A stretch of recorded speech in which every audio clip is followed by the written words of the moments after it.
Hello and welcome to IFL 27. This is your Welterweight Grand Prix. Now, the main goal of all fighters in this tournament today is for a title shot. They get to choose whatever division they want to fight in, so it's a perfect opportunity if you're new. 100%, Uh, 100%. right now, we're starting off with Kryptonite King versus TVXZE. This will be a great matchup because they're such comparing styles. It'll be interesting to see who uses Tyron better. And Surprised, we both start with a glove touch. surprised that they both picked Tyrone, to be perfectly honest with you, knowing that Kryptonite King style normally picks a bit more of a kickboxing style, but decided to change it up for this one. Now, straight away, I'm liking to see what Crypto is doing because he's being more reserved with Tyron, while TVXZ is trying to more brawl with Tyron, which you can't do because of his stamina. Yeah, his stamina's definitely a problem. Straight away, Crypto is already going to the body with those straights, and that will definitely take a toll on, as before mentioned, Tyron's stamina. Wow, Oh, and Crypto catches is him early. rocked, and T gets the takedown, If I remember and they're rightly, he's moving pretty good into off his half back. guard. He's That is pretty I good. believe Crypto is. I've fought him a few times, and from what I've seen, he's not the worst on the ground. Some nice elbows from the top by T, and he gets caught in a full guard. And Crypto reverses him into T's full guard. I think this will be a very interesting grappling match.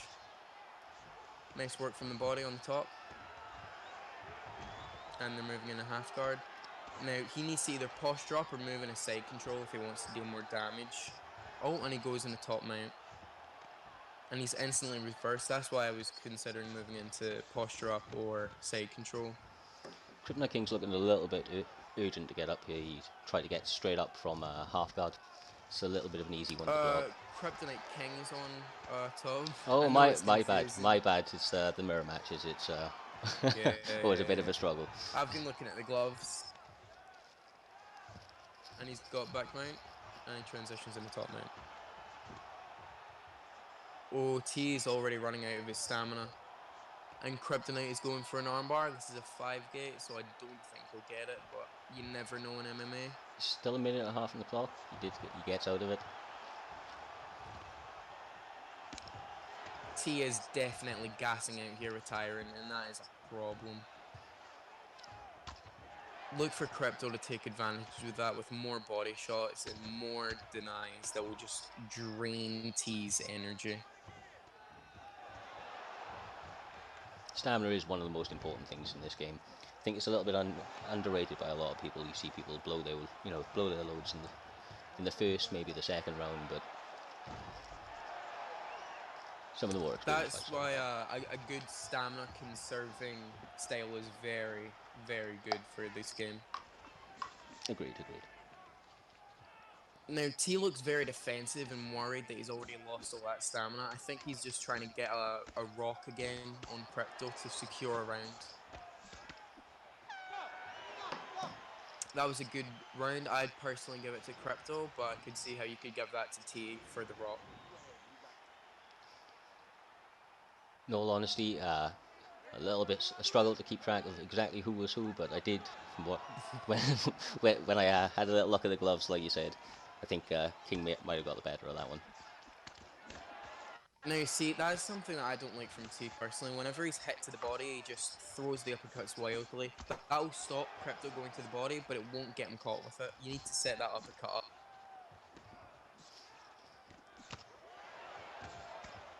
Now, Crypto is doing very good to make T worry about his striking, especially with Tyron, whose power is so great. And now that they've already got a stamina gap, Yeah, he's putting Crypto on will the be fight a able to bit. take perfect advantage of this. One of the things that he does well is he's very good at pushing forward with his strikes, moving forward. But he's also good at then mixing in the planted shots. As he kind of makes you plant for your defense, he'll throw out a couple of planted shots, which, as we all know, comes out a lot quicker, does a lot more damage. Now, from what I've seen, I'm wondering how T will try to implement the grappling. He went for a single leg fake earlier, and I'm wondering if he'll fully go in for the takedown. In all honesty, we were talking about the stamina, and I did look like King was quite far ahead, but it's about evened out now. So still anybody's fight to kind of go out there and take it. I think that's evened out now because they've just started to brawl in the middle of the octagon. Yeah, 100%.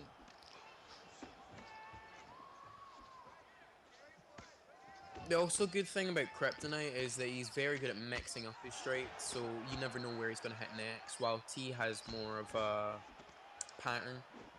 But I think T definitely can still catch you if you're sloppy, and I'm wondering if Crypto will get sloppy in this fight.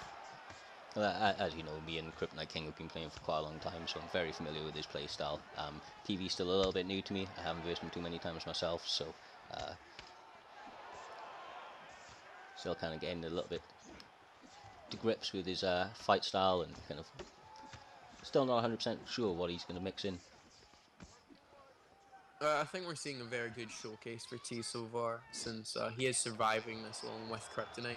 All in Kryptonite drives him against the cage. Will he go for the body lock? Oh, and that gets pre-denied. That will sap a lot of stamina. Yeah. I mean, it's a good thing to see that TV knows how to block that. A lot of people don't know how to do it. But see, I think he was pre-denying it, and that's a problem because then you get double leg just as we saw. 100%.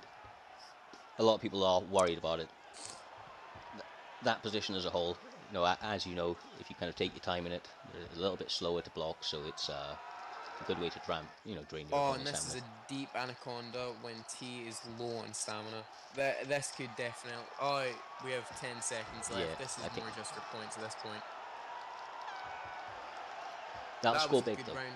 I'd That'll give score that big. to Kryptonite again for the high takedown and the sub,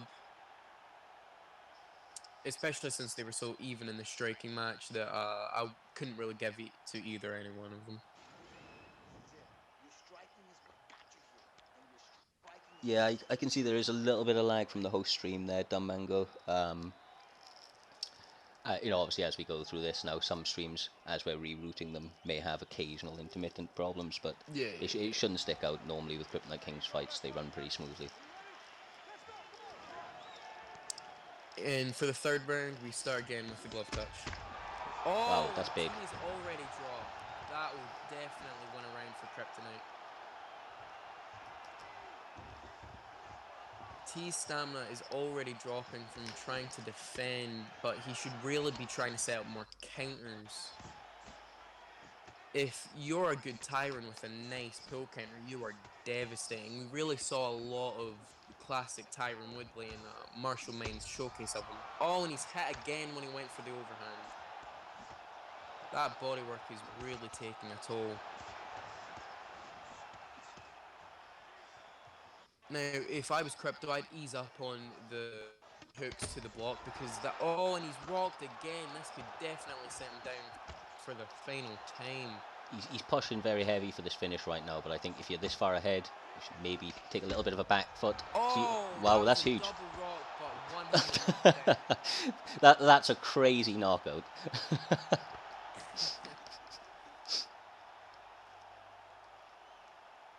Yeah, that was definitely going to be Crypto's fight, especially in the third round after those early stuns. And as we saw, the stun and the knockdown here, as we see, Crypto gets caught with the uppercut, but the hook done more damage to TV. Right. We're just going to switch across to the next fighters of the night, and we will be back with you just in 2 moments.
We have Tyron Woodley fighting again for a second bout, but this will be very different because we have Tyron Woodley versus Stephen Thompson. We have seen how this fight takes place out in real life, but I think this will definitely be different depending on MK FIFA's playstyle. Now, MK FIFA is somebody I'm a little bit more familiar with. MIW still another guy that's a little bit new to me. I haven't got too much footage on the guy, but based off history and kind of the way that MK FIFA is showing up, I think he's going to be a bit of a tough customer to get anything really easy shots off on. He's normally got pretty good defense, manages his stamina pretty well, and all round. I did just receive an update as well. Dino had a fight off stream with his opponent Jim just because of some broadcast issues. I have been informed that Dino managed to win his first fight, and therefore will be moving on to the next round of the Grand Prix. Congratulations to him. Congratulations. I think what MK FIFA definitely needs to do is keep it standing and use his reach and wide arsenal kicks to make it past to either a decision or a knockout. What MIW needs to do is the classic Woodley style. Set up power shots with jabs, work the leg, take him down and make him pay. We start with the glove touch, and MK FIFA is going straight away with the leg kicks, but that's he's huge. rocked. And MIW drives him to the cage, and he breaks. I don't know why he drove him if he doesn't even want to take him down, but perhaps there's method to madness. And he slips away from the uppercut. And MK FIFA is straight away threatening with these side kicks, which will definitely work out for him. Good slip there also. He's stepping in, he's stepping out. It's definitely going to pay off later on in the fight when one of them are tired and they're able to defend with such speed. But he does need to watch out because no one in the welterweight division has power like Woodley. Yeah, this is a really good test for MIW. I mean, he's going to be faced with a few problems he might not come across too often. Not a lot of people like to circle like this, use the kicks for distance. Now, right away, I think MIW is definitely worried about his leg. Most people, when they're getting leg kicked a lot, they get annoyed. They start going for your leg and block low almost every second. It's something as an Aldo player you notice a lot. But MK FIFA, he's done the expert move. He started boxing now because he's noticed his legs are being blocked. Stepping on, keeping in that boxing zone is going to negate a lot of the kicks that are available for MK FIFA. Anytime you give him room like that, as you've seen, he's going to throw it up there. Obviously won the boy so fast. MIW has already switched stances now. I don't clearly remember what Woodley's switch stance is, but I doubt it's very high. So that will take a big toll away from Woodley's power, which is a definite advantage for MK FIFA. Clean punch. Blocking all the shots coming towards his head. That's a nice side kick to the body. FIFA's working the body very nicely. MIW also trying to answer back, but right now the consistency is coming from FIFA. Just misses there with the left. Just seems to be outside of it. Nice slip. If he can get this down, this might be a bit of a change. I've got a minute to do some work. And they move into over. And he switches sides to the cage and he breaks. Deep breath there and reset. Oh, he got cracked. That was a nice slip straight. Now see, MIW. Oh, and he's dropped. MKFIFA going right to the bottom.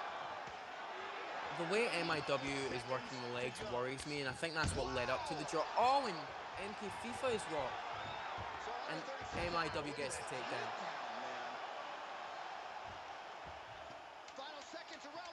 MK FIFA transitions in a half guard. He's already threatening movement, which is a definite way to avoid being kept on the ground. It's a very good first round. Definitely, but I'd say MK FIFA was winning the middle of that, but overall I would say MIW won that with the knockdown, the takedown, the stun in the first few Let's seconds. see it one more time. He definitely rocked him a few times. As we see in the replays here, though, I think Wonderboy managed to kind of control enough of the round where it's a close round. I reckon that could go either way. Definitely. But I think MK FIFA already done some overall work to MIW, which will be better the longer this fight goes on. Yeah, some of the leg kicks and those body shots will definitely pay dividends as the fight goes on. Look for him to go on the attack. The stamina recovery is not too bad at all from Tyron Woodley in between rounds coming into the second. I think that's because MIW was so defensive at a point that he almost gave up on attacking until later on, which led him to the knockdown and the takedown. Oh wow, big And kick. he's caught with a head kick. That was beautiful. MK FIFA is very good at stepping in and stepping out with his attacks. It really allows him to hit you without being hit. He's going to have to make some adjustments with his corner if we get to the next round. MIW is definitely just trying to get through this because he's been hurt badly. Very nice timing with these shots. And he knows that he's someone like Woodley who can... Oh, and he gets another single leg high after switching to the back leg. And MK FIFA is in a half guard again. Now he's in his full guard, and I think he'll just try to get up from here. He's moved into half guard again. Working quickly though, he's not staying flat at all on the ground. Can sometimes be a good thing, but against higher level opponents, you're going to have a bit of an issue kind of getting away with transitioning that quickly. MIW, it seems he's just looking in reverse, which is why it's probably best to just, do just as MK FIFA did. Oh, and they're in a side control.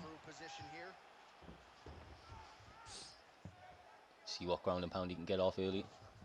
Still got another 2 minutes 20 to go. It's quite a long time. Oh, he got caught with that. Now for MIW, it's important to hold this position more than anything. Position over submission. Try and get off the ground and pound when he can. But I think with where he is in the fight, this could be a bit of a big changer for him in this fight. He's now working from full guard. Definitely. Personally, I'm more urgent on the ground, but I do get to the ground a lot quicker. So it really just depends on people's play styles, and I think this is much better for MIW. He lands a huge elbow to the head. He's having the best success he has of the fight so far, in my opinion. Obviously got those early rocks, but this is nice consistent damage. He's looking to take the back. That will really even it out later on in the fight, and the judging is definitely going to be very hard for this fight. Yeah, I mean, with a close first round, but this in particular, basically 2 minutes so far. Oh, this might be it. Oh, I think this is it, definitely. That was some ruthless ground and pound from MIW on the top. Fair play to MIW. He stuck in there and really dug deep to get that victory. Definitely. MK FIFA could have arguably won the first round, and he already stunned him early on in the second. So that's a great win for MIW, especially when with someone as prestigious as MK FIFA. 100%. I do have one update. I may have misspoke a little bit earlier on today. Dino did not beat Jim for that fight. He actually beat AJ Guy. There was a little bit of a switch in the lineup. So my apologies there, but Dino is moving on to the next stage, beating AJ Guy. Right, just going to switch across now. As you can see, it's against Six Mango against Urban Fox. Two newcomers to the club, so be an interesting one. See how they get along in this first leg of the Grand Prix. Be right back.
And the matchup we have right now is George St. Pierre versus Usman, Sex Mango versus Urban Fox. This will definitely be interesting. I said 2 newcomers to the club, so All right, coming up next, it's a welterweight haven't matchup seen what they've got in between store. They George both St. picked, Pierre and heavy wrestlers. Kamaru George St. Usman. Pierre Our may look tale to of keep the this tape standing, for but this welterweight fight. we'll see how it goes. Is 7 years his senior. The rest is George nearly identical. in To get us the game started with the definitely has official a weaker introductions, than we go most inside to the chin. veteran voice of the So octagon. I would Here's Bruce personally Buffer. prefer to watch that out, work the body a bit on the feet, and take it down. Yeah, he does have a little bit of a weaker chin. His cardio as a whole, though, and obviously kind of all of his skill set, makes up for it quite a lot. His ability to cover distance, his takedowns. He's one to worry about in this weight class. He really is. And Usman is no joke either. Much more simple but very effective in the welterweight division with his boxing and his great grappling. It's really surprising that he's only an 80. I mean, obviously this came out a while ago, but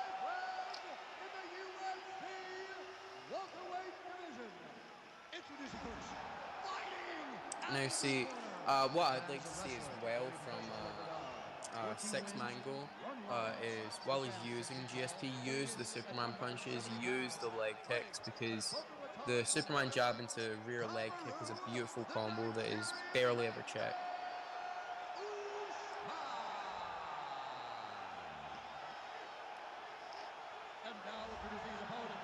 He also needs to definitely work the body with, especially with George's karate style rear side kick to the body.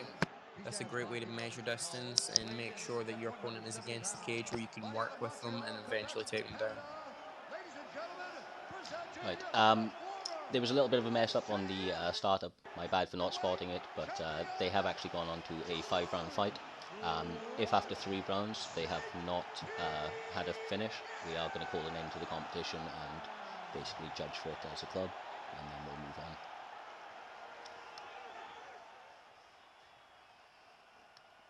All right, I gave instructions to you guys in the locker room. I want you guys to follow my orders at all times, defend yourself at all times. Touch gloves. Good luck. This is a fight that we have been looking forward to for a long time and is about to take place right now. I'm very excited. And here we're going to start. All right, good to have you with us. Round We one get begins underway now. here at the Bell Center Starts in with the glove touch Montreal. again. Seems to be no blood between the club, which is always nice to see. Hard straight punch. Oh, he blocked that offense, Joe. Interesting though, when GSP is playing on the front foot right now. You'd think that with the chin issues that he might be playing it a little bit more cautious, but throwing out that pressure But box see, nice and early. Urban Fox isn't really throwing a lot of combos, and I think that's why Six Mango's definitely so confident. Yeah, he's been a little bit hesitant right now, and The only strikes I've really seen so far from Urban Fox is jab, straight, haymaker. yeah. It's Right now he's not keeping his block up just while smoothing around either, and to be honest with you, St. Pierre's getting off a couple easy shots that most probably shouldn't be able to at this point. yeah. Personally, I'd go back to the leg kicks that Mango started earlier with, but with someone who throws haymakers a lot like that, it is dangerous. George St. Pierre really finding the range with that jab. Absolutely, Joe. Great use Now, of the see, jab there. personally, Urban Fox looks very urgent to me, and that's worrying. Oh, wow. He's dropped. He's got him hurt here. This pressure boxing is definitely paying off for him right now. Oh, straight right. Not losing too much stamina doing it either. Oh, and he's dropped Nice again. combination. Urban Fox is definitely in trouble here, so he needs to watch out. Oh, but he lands a head kick. Throwing out Is those it return to haymakers getting sometimes blocked? pay off. Oh, but then you get punished for them like that. He's stunned on the feet. It's the risk you play when you play 50-50s. Oh, and he's down again. Back to his feet again. Amazing. A little bit of technical He's issues throwing from the the screen itself. overhands again. He's moving to the right, trying to avoid that big right hand. Oh, nice jab by St. Pierre. I think we'll definitely see a first round KO. Oh, this is it. That is a savage knockout. That was perfect execution from Six Mango. Personally, I'm very impressed. He caught the body kick and he moved that into the hook, which led to the ground and pound from the top. That was very dominant Big from statement, Six big Mango. statement. I'm impressed. Right now, okay, so I mean, after that, we are moving on to Safe Constant and Carlos Condit. They are the next fighters on the card. Just going to load across to them, so we'll be a couple of moments and we'll get right back underway.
And for our...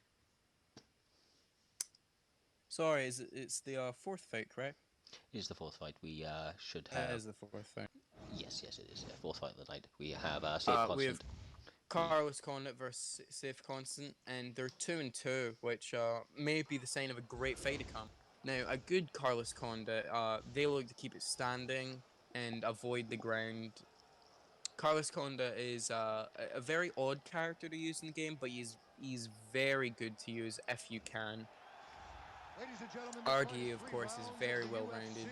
welterweight division. Safe Constant needs to Introducing work the first, legs fighting and out of eventually the blue take it to the corner, ground, a and grappler holding a professional record it'll of be very interesting 28 to see how this wins, fight plays out. 11 losses.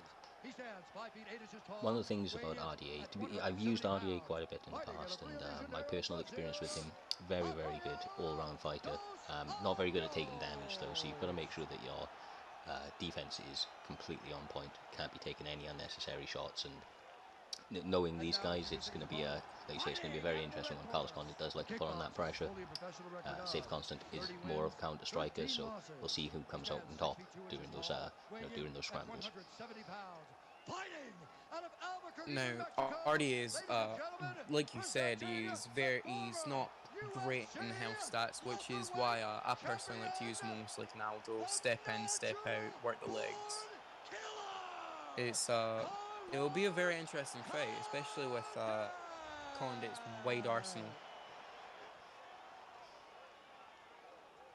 And when the action begins, our referee in charge, Herb Dean. I think this will definitely be in contention for fight of the night. I've got high hopes for this one. Two guys very familiar with. Both of these fighters have beautiful stances, which is always great to see. Condit is already feinting a lot, and Constant is looking to just more watch what his opponent's doing. As you said, he's a counter striker. He's looking to see what he can do to neutralize Condit's style. Oh, a little bit of showboating there. That was a nice slip straight.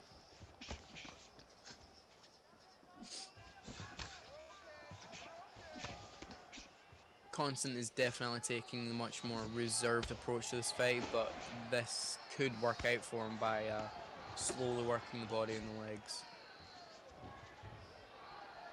It's a lot more of a reserved start than I was anticipating from these two, to be perfectly honest with you, but it's nice to see they're both fighting very, very technical. Some early shots there. Nice jab hook straight. Now, what I was noticing from Condit almost right away was that he ducks a lot. Now, that could really be a problem with him if Constant bites onto that, throws a knee or throws an uppercut. Oh, some hooks exchanged in the pocket there. Now, Constant done perfect work with RDA there. He stepped in and he stepped out with his block up. That's what you want to do. You don't want to just keep throwing in the pocket with RDA because of his low health stats. Oh, that was a lovely beautiful take. Perfect timing. Caught him as he went for the leg kick. And that's not something you see out of Safe Constant very often, so maybe it's been something that he's been working on recently.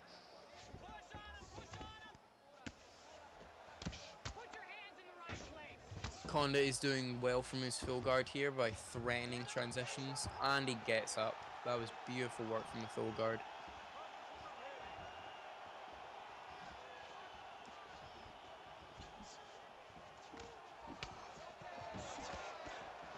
Oh, and Constant is doing something I didn't expect him to do. He's more striking just mid-pocket.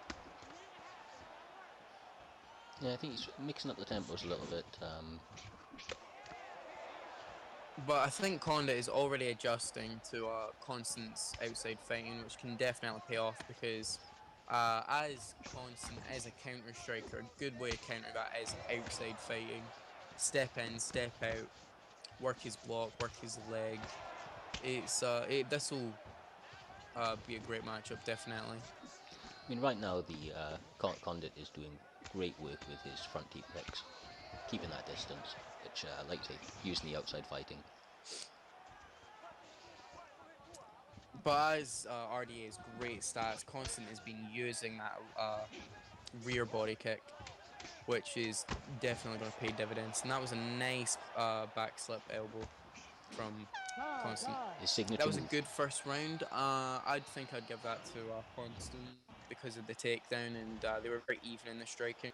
Yeah, as you can see there from the official stats, very, very close round. I mean, looking at the stamina though, I think that as this fight gets a little bit later, it may start becoming more and more of a Safe Constant's fight to win. The stamina advantage might become a bit of a problem for Condit later in this fight if it gets that far. And here we're starting off round 2. And another glove touch between these clearly good friends. And they trade shots there. And Condit, he's looking to more aggress early on. This is something I've noticed. He aggresses very early and slowly slows down throughout the round. And he gets caught there with the hook.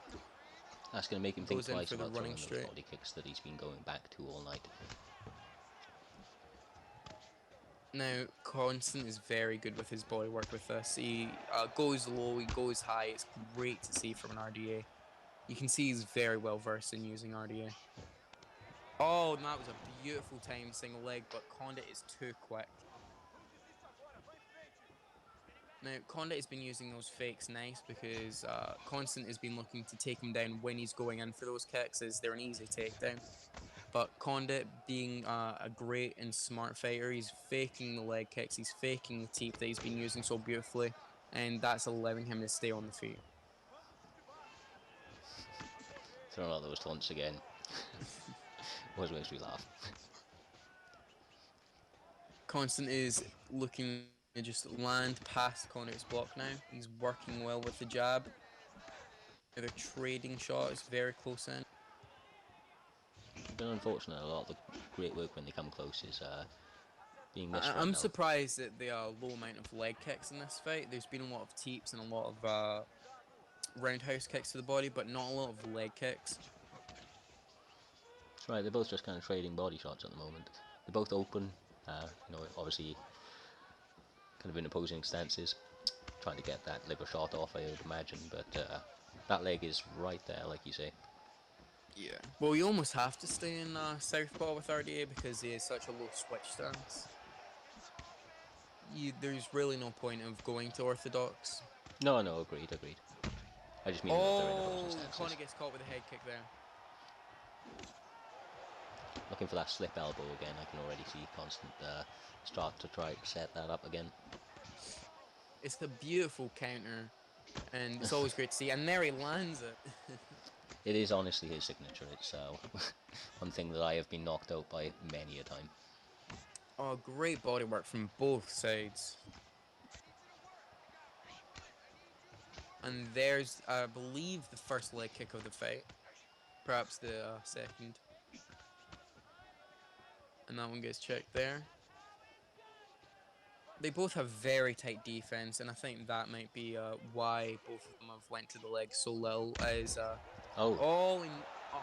Constant gets caught with a lead leg kick, lead high kick. My mistake. Sorry. Oh, and he gets caught again. That's an amazing combo from Condit. The body straight into the lead roundhouse high kick. I'd give that to Condit personally. He landed multiple rocks in that round. I'd say it's 1-1 personally on the scorecards.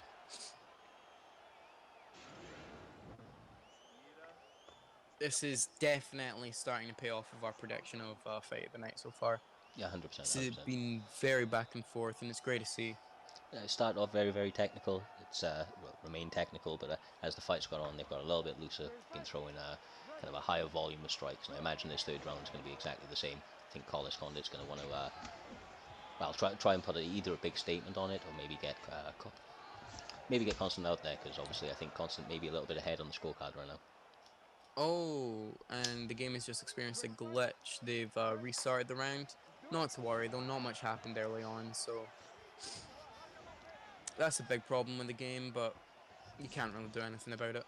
Well, I read recently that actual glitch that we saw then, that's when the game starts to become Oh, that was a beautiful backslip elbow. Constant is amazing at that.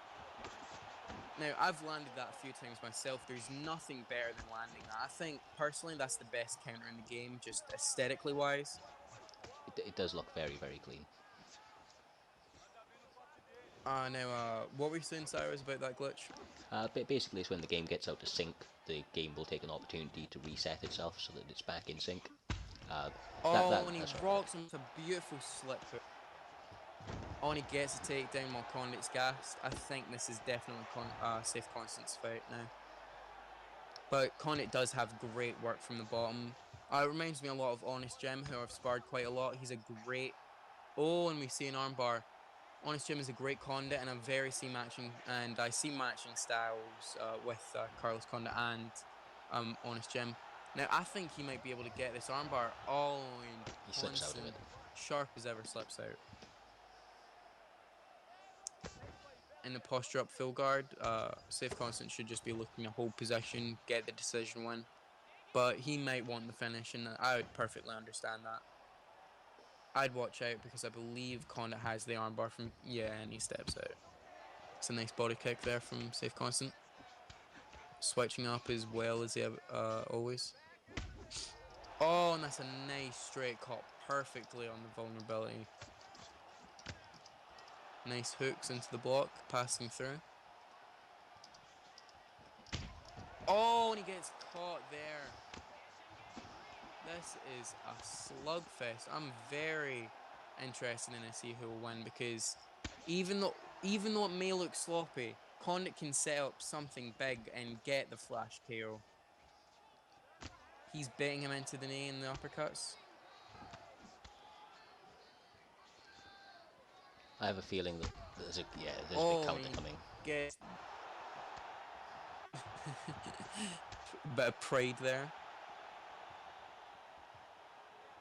And that's Condit switching in a southpaw again in this fight. He's threatening the ducking roundhouse. Oh, and his body is rocked. He's too gassed to be throwing out these big shots. Personally, I'd use more fundamentals if I was on Condit's side. Gets caught with that big elbow. There it is. Oh, you could see. It was a great fight. Definitely the signature move of Safe Constant. But that was an amazing fight, a great showcase for both fighters. But after the second round, Safe Constant was definitely starting to take charge. Agreed.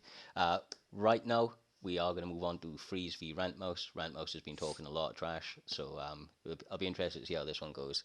See if he can get his first victory within IFL against an established opponent in Freeze.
And we are back with ZW Freeze, an established IFL contender, against Rantmouse, journeyman of all leagues in the UFC 3 community.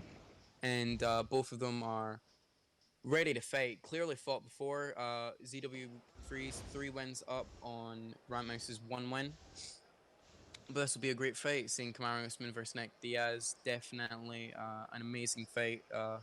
If both were in their, Nick Diaz was in his prime versus Kamaru Usman, it would be very interesting. But well, it will be great to see Freeze versus Rantmouse. This fight could be very interesting. Oh, and he fakes the glove touch into the haymaker. That's definite payback for Rantmouse's trash talk.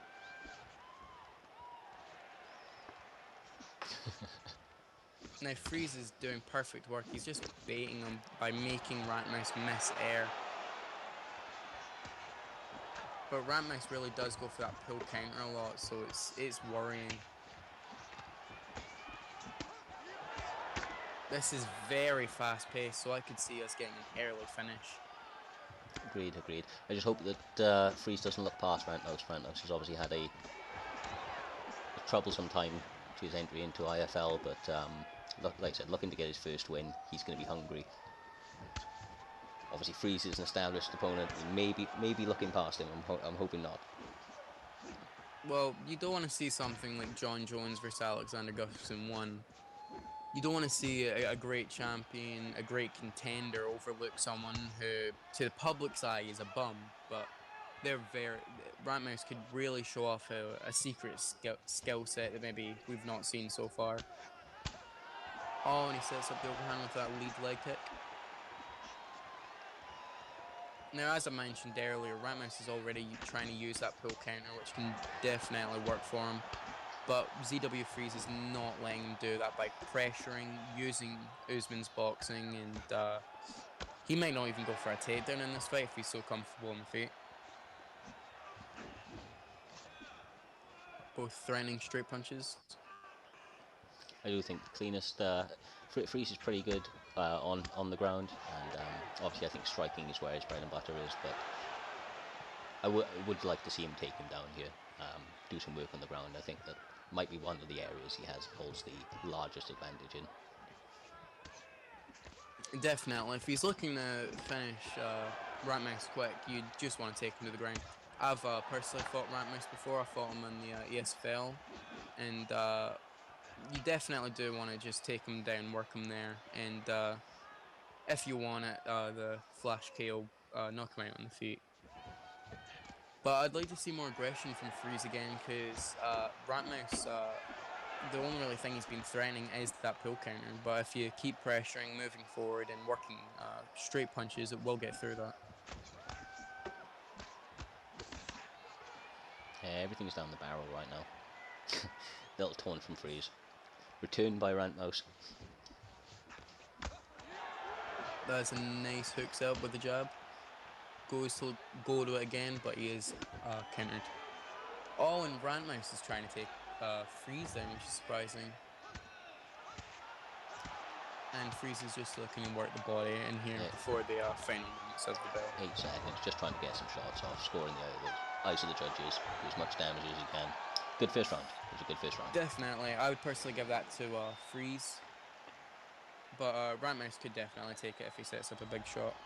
Honestly, Ratmouse has done better in this fight than I have seen him in the 8 most recent performances, so maybe he's getting a little bit settled. Yeah, it doesn't seem as stiff, which is nice to see. Yeah, seems much more relaxed and loose. Yeah, he's keeping to the basics, and he stepped up some of his picks. I mean, he has been picking people like Ben Saunders and people Hector like Lombard. Yeah, Hector. Oh, that's a nice haymaker. Usman's haymaker in the game is very threatening because how fast that animation is. Paulo Costa has that animation as well, and middleweight is blindingly fast, and it does even more power, in my opinion, than an overhand. Mm-hmm. Oh, and Ratmouse is rocked on the feet with that big hook. He's breaking that block. Controlled aggression, and to be honest with you, this might be a bit of trouble now because I don't think he's going to let up for the rest of this round. Oh, Ratmouse tries to land that axe kick. He's going for a double uppercut there. He just seems to be much more on the defensive, trying to land a big strike instead of aggressing. And I've not seen much body work with Ratmouse's Nick Diaz.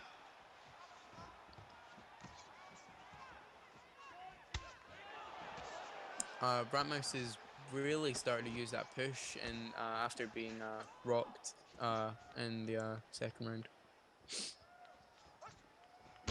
Oh, and that haymaker punish after a whiff body kick.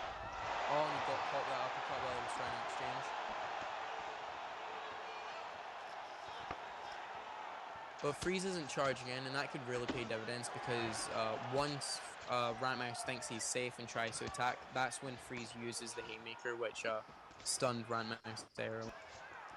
Great. I think he has to be a little bit careful about those lead kicks that he's throwing, especially to the body. Ratmouse is going to start picking up on those. He's gone back to it a few times recently.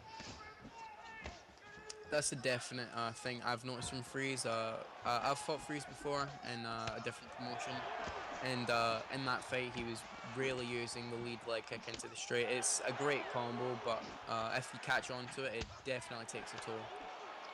Great. Nice uppercuts. Oh, big. Oh, That's big hook. This could be it. This might be the end of the fight if he transitions, and he does in a half guard. I think he'll try to get into half guard or posture up. Oh, but he's pre-denied. What can Ratmouse do from the top? Manages to take side control. Moving into sprawl. And they're standing again in the clinch. Okay, and Ratmouse tries to go for the judo throw. That is what's known as an uchimata in judo. Oh, and they're in tie clinch. Oh, and that's got him through the block.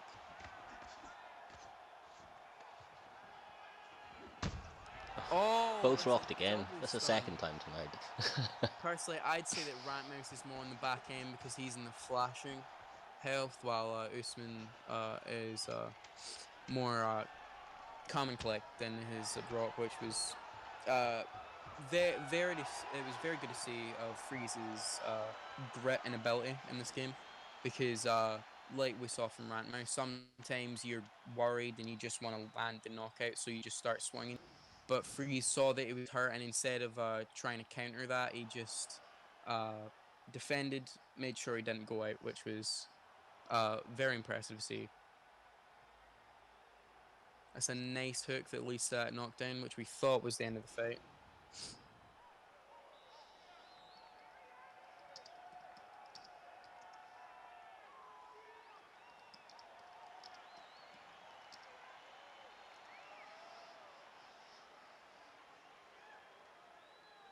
Now, Cyrus, there's definitely a skill gap in this fight so far. What would you chalk that up to?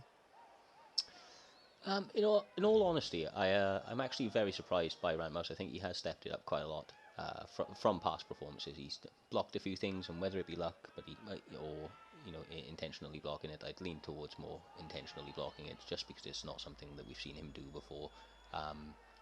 But it may just come down to taking advice from training corners and so on. I know that Freeze does a lot of work with his own corner, with a number of people who he takes advice from.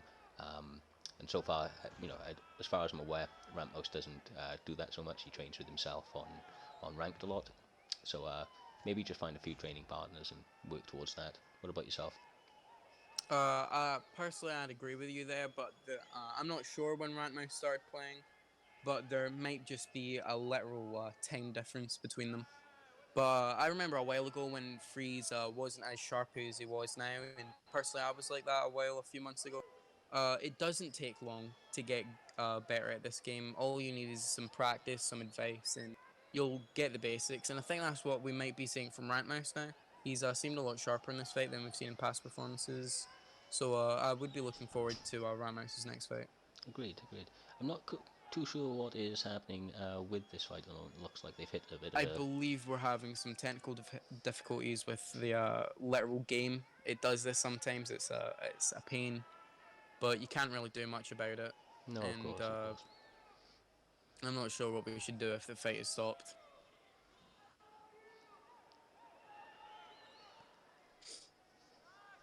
We'll give it a couple of extra moments, and then if not, the only thing I can imagine is that we run it back.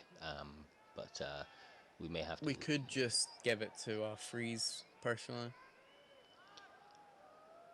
So I'd understand why you wouldn't know, because the third round in that. yeah, it's hard to judge at this point, but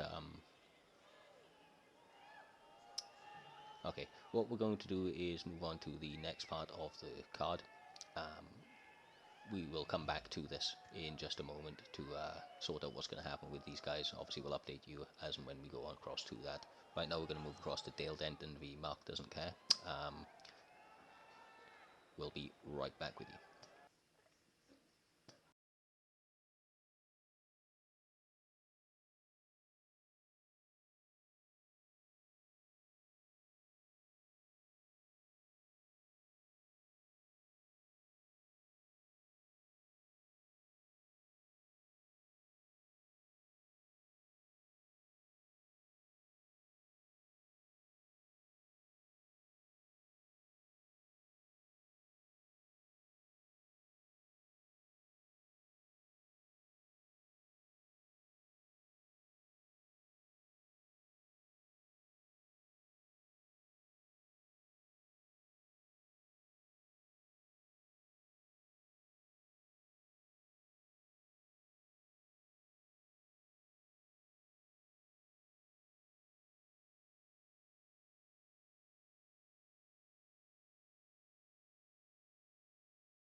And we are here with our 6th fight of the evening.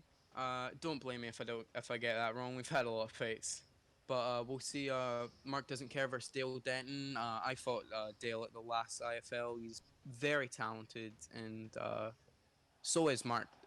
So it will be very interesting to see who becomes the winner in this fight. I'm interested to see if Dale can come out there, and he has a bit of a reputation of being the comeback king. He always seems to come back from far behind, manage to get those victories. Seems to be a little bit of pixelation with this, but bear with us. Hopefully that evens out. Obviously we have Mike Perry against George St. Pierre. Mike Perry is Mark Doesn't Care. George St. Pierre is Dale Denton. Apologies if there's any technical difficulties. Mark is from the US, and it'll probably even out soon.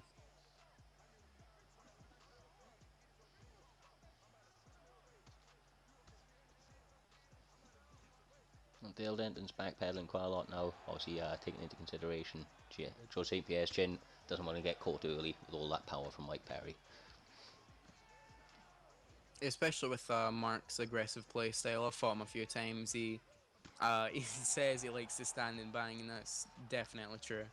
But he is already working the legs with Perry, which is good to see with his power defense. that he can definitely work the leg.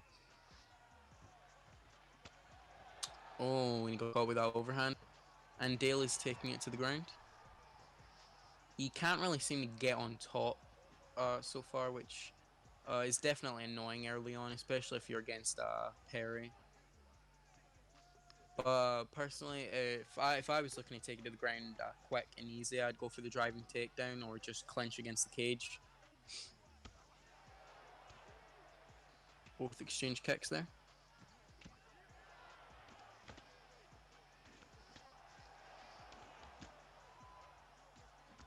Both are getting close to flashing health, which is worrying for both sides. Especially this early in the fight. It's starting to get a little bit wild. Now, something I've noticed is they're very blow for blow, Mark and Dale. They counter a lot and they throw a lot at the same time, so it's interesting to watch this flying knee attempt from Dale. Sorry for the pixelation again, ladies and gentlemen, but there's, again, nothing we can do about it. I would agree with what you said a moment ago, though, about the kind of your turn, my turn that's going on. The taking turns, throwing their combinations, and I don't know. It's very Mike Perry. It is, actually, it is. And Mark might be kind of like pushing out at Dale. Obviously, he was circling early, but that power of Perry, you've got to think that he would come out on top if they continue to go my turn, your turn, like they have been. George does have a very wide arsenal, though, and Dale might land a spinning back kick that ends this.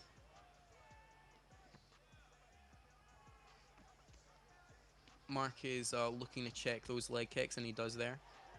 Nice lead uppercut. Now, Mark's body defense is definitely impressive, but I'm not sure if that's just him blocking it because he recognizes the combos or because he doesn't care about his chin. No, I mean, it was hard to see, I know, due to the pixelation, but the stamina bars, from what I could see there, George St. Pierre was looking a lot fresher, so we'll see as this fight goes on. Yeah, I would give that fight, that round to Dale. But it's not like Mark was completely dominated. It was pretty even, but I think Dale just came on top near the end there.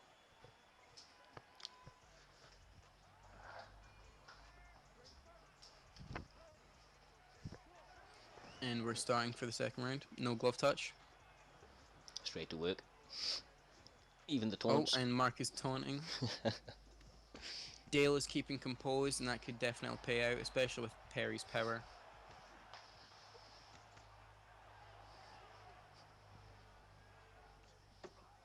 Oh, nice rear uppercut into the lead hook. And that lead body hook kick has been working for Mark and Dale, so it's very interesting to see who will come out with it. A nice jab straight to the body by Mark. I mean, it's very unorthodox, but both guys have been using those lead high kicks a lot as well. Don't only see as many of these as you have done tonight, but seems to be playing out for them, so. it's not broke, don't fix it, I suppose. Both really do have an unorthodox style, but it can really pay out. It's I think both of these fighters in game, especially for Mike Perry, it really depends on who you're fighting. Yeah, he's a guy that really relies on that power. His stamina can become a problem. So I personally find that you've got to keep it really clean with him, just in order to kind of compete stamina-wise. Oh, and Dale is rocked here, and he recovers quickly. And with everything considered, I think the Mark has been doing a pretty decent job of that. Oh, and he's rocked again, working to the body. Now Dale is doing nice by defending, and he misses that head kick there. And Dale goes for the driving takedown. Oh, and he goes straight away for the high takedown, and he gets it. And they're in a half guard. And Dale is straight away in the top mount. But Mark is straight back in the half guard, not letting him any room to work. Nice Dale denies that. And he's in a top mount again. Personally, especially with the body work done early, I'd like to see him posture up like he is now, or moving his side control. But Mark has gotten a lot better on the ground. I've fought him before, and it's good to see that he's gotten much better on the ground, because that's definitely his weak point. But Dale is giving him no time to rest, looking to definitely win this out on points, especially after being rocked multiple times in this round. I mean, the one thing And I they're like back about up Dale again. as well is that once he does get the fight to the ground, he doesn't just look to sit there. He looks to work his punches, even if they're small little punches, that are just giving him the grapple advantage he needs to transition. But he's a very active fighter off it, well, in any grappling exchange, really. That's I'm really appreciative of that. Oh, and that flying knee landed, and Dale, instead of rushing in, he steps out and lets the round end. Clear work of a professional. But I'd give that round to Mark, I'd say so, Mark's, you think because he went of one those piece? multiple stuns. But it's not like Dale was completely dominated at all. He landed that flying knee late on in the round. He had some ground and pound after 2 takedowns. I think I'd agree with your assessment. One apiece, kind of all to fight for going into this third round. Yeah, I think this third round is definitely a deciding factor, but I wouldn't be surprised if we got a finish. Both guys are pushing for it. They're definitely not holding back. It was a very small period of time where they were feeling each other out, but been pretty much all guns a go since that time. Now, Mark really isn't the type to feel someone out, so I think that's why he has been aggressing so much, but it's definitely paying. Some people, like to fight very aggressively, and a lot of people can't cope with it. So It can pay out, especially with Mike Perry, who has so much power, and he lands that short uppercut there. Oh, but Dale gives him a rock, and he's working the body as Mark is trying to set up those big power shots. Very surprised to see Mark throw in very wild, even whilst rocked. Not worrying about what was coming back. Oh, and he rocked him there with the rear hook.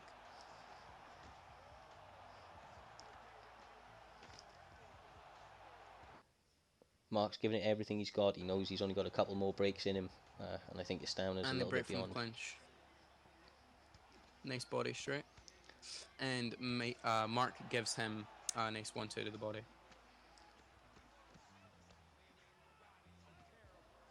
I mean, at this point, punch attempt. I think you'd agree, Colour. The stamina advantage that Dale Denton has, I think now is the time where he starts to really kind of force out the volume, throw a lot of jabs, Oh kick the yeah, 1-2s definitely. in the face. Oh, catch him with And a he's big rocked uppercut. there. But I think because of Mark's style, it isn't... Oh, and he lands that flying knee again. I think because of Mark's style, this isn't too worrying for him, especially with the stamina disadvantage, because of his almost single shot to 2 shot style of striking. Oh, and he's rocked with that head kick. I'm sorry, not rocked, knocked down.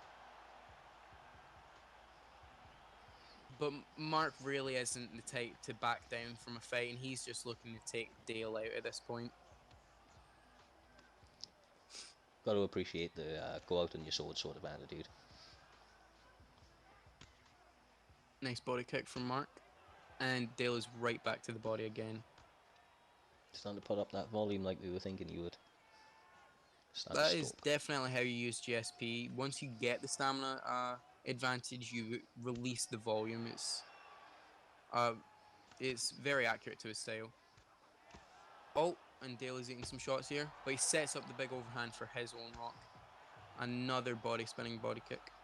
Right now, Dale's looking really content to just take this fight to the decision by the looks of things, take his time, not risk anything. And I don't see it that way. I see it as Dale going for the finish, but not getting himself hit. Yeah, of course, he's definitely doing damage. But once he's got him rocked once or twice, he has just kind of like stepped off and not got like overzealous, because those overhands. Oh, and he's rocked here. This could be the end of him.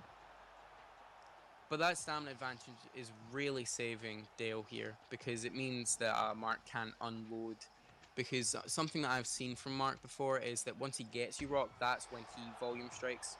Oh, and a driving takedown. And a big takedown to secure the round. I'd say this is Dale's fight. He, definitely not completely dominant until the third, and the third wasn't even full-on dominance. Dale then And as we saw, that was Dale's win. Right. 29. I would not say it's 29-28 in Mike's okay. Ferry. Yeah, it's one of those ones with the judges, beautiful though. fight, bro. Split decision. Let's get it. I'd Damn personally say that's motherfucking unanimous.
Welcome back for our final fight of the first round. We have E Hummer 12 versus Profit. This will be very interesting since both have chose great power punchers who have decent grappling. E Hummer is Robbie Lawler, my personal choice in welterweight, and Profit is Santiago Ponzinibbio, which is honestly a underrated gem in the welterweight division. Both these guys haven't fought before, at least not shown on their records, so I think early on we may see a little bit of hesitation out of them, maybe feeling each other out a little bit, but you know, with the Robbie Lawler style, eventually that's kind of going to go out the window. Now, because of Robbie Lawler's solid chin and toughness and endurance, you can take a lot of damage with him.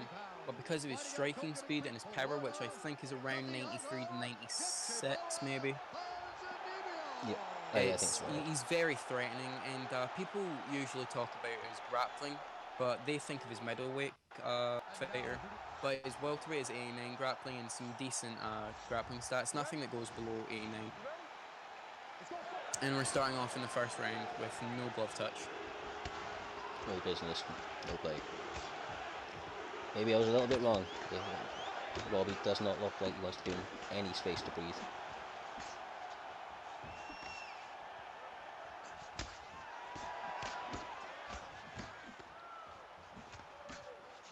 Now, E-Hummer is definitely taking the aggressive charge here, and he is getting caught, but maybe in the eyes of the judges, his aggression will do him favours for the fight. Nice body kick there. See, normally I would say that Robbie Lawler, you kind of back his power in really any exchange, but Ponzinibbio has that sneaky power. Very, very clean technical strikes as well. Oh, big miss. That's a big there. miss. Those are the stamina drainers. Oh, that hook landed. That done a lot of damage against Prophet.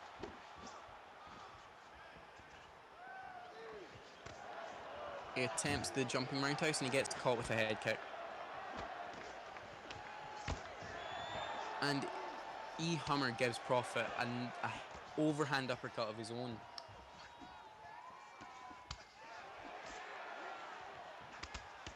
Now, personally, I think E-Hummer is blocking to his body too much, especially when Prophet hasn't really threatened that. It's interesting. That's a nice combination there, though, by Ponzinibbio. Always appreciate the third strike following up to the leg. E-Hummer is definitely slowed down from here, but I think he needs to get that aggressive pace he set early on again. Oh, and he's dropped here.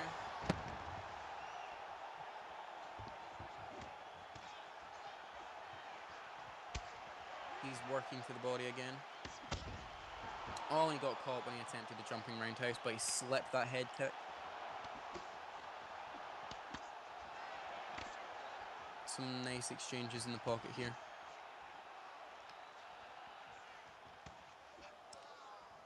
Now, E-Hummer is very technical with his elbow strike. He's trying to catch It's Prophet. huge. Oh, This is huge. he's dropped him here. This is a very even fight for both sides. He's going to survive this one. I think Robbie has the grappling advantage, but it doesn't seem Hummer wants to use it. That's a nice sneaky elbow. Oh, and he gets caught. Oh, Wow. and Prophet Back now and gets forth. hit with an uppercut. This is a very even fight.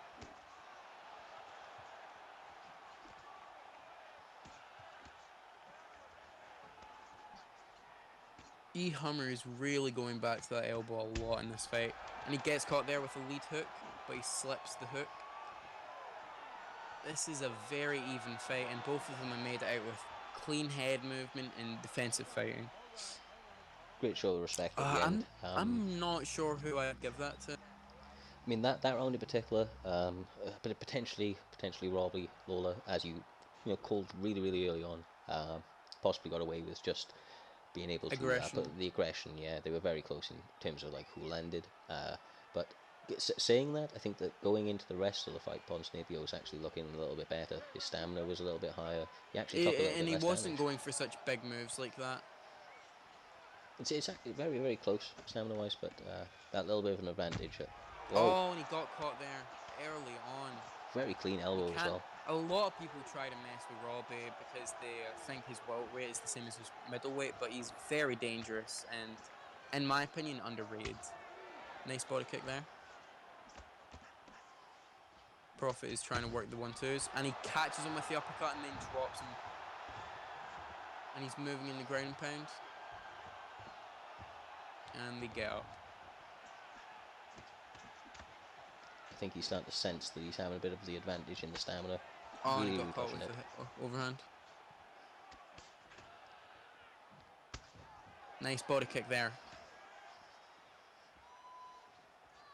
Now, this has been a really good fight so far. Honestly, we were talking about the Safe Constant and Carl Condit fight as fight of the night, but this could easily overtake that.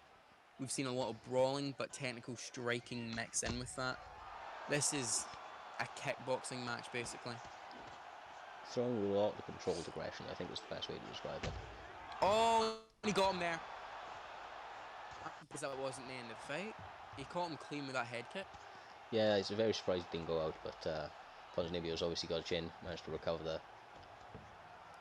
I think Hammer is just looking to work from the top and get this round for his decision, because I could easily see how if he keeps ground control and doesn't get rocked again, he could definitely make it out with this round with a win, because you could really give it to either in the last round. So it's good to get a definitive round for yourself. Yeah, and a couple of minutes on top, always. I mean, he chooses to The ref disengage breaks there. up for inactivity. Oh, really? Okay, inactivity.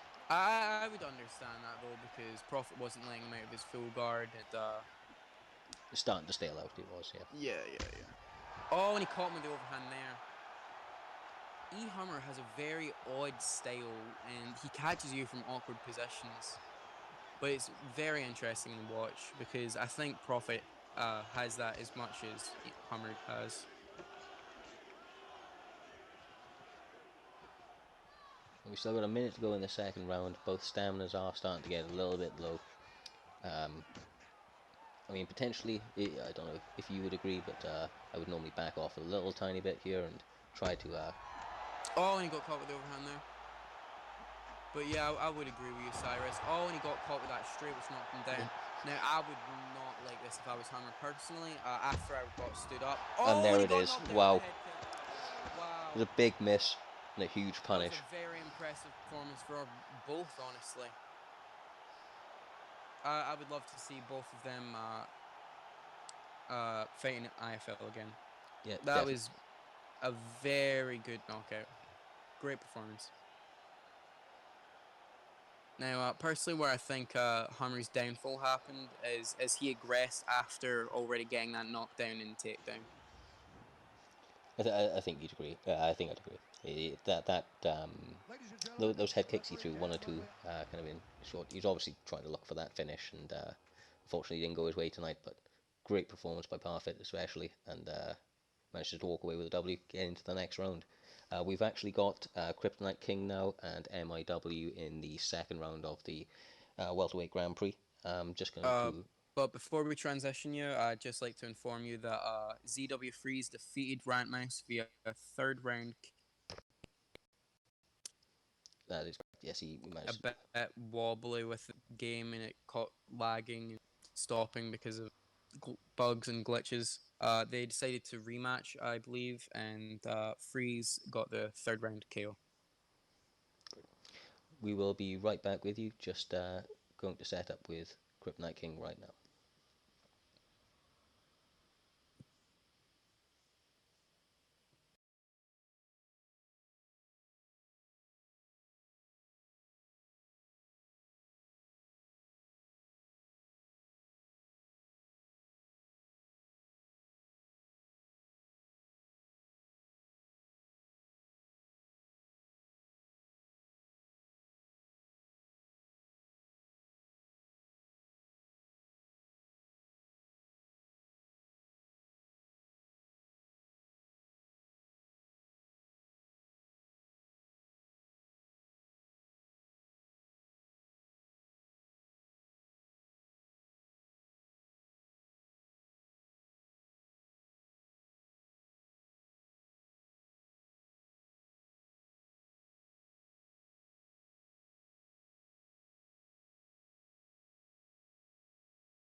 And here we will have another Woodley mirror match for Kryptonite. and it is Kryptonite King versus MIW. 14 wins and 12 wins, so you can see they play each other a lot. So I'm interested to see in this fight. Honestly, I could see it going either way. MIW has improved a lot since I first saw him, and Kryptonite is great as always. Liked what I seen from MIW in that first fight. Like I said, I wasn't too familiar with him before that. Kryptonite King, as you all know, is my boy, so silently rooting for him over here, but as impartial as I should be. Bias in the judges' booth, not the first time in MMA.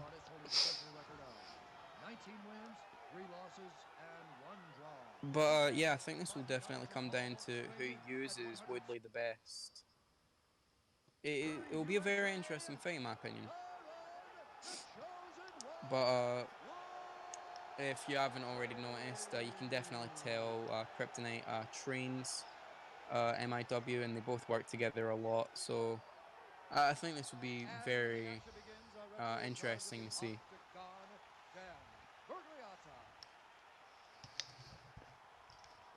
Right, here we go. You ready? You ready? Let's go fight.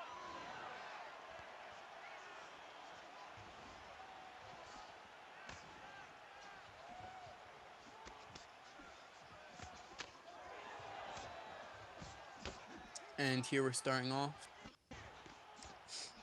MIW is in the white and Kryptonite is in the black.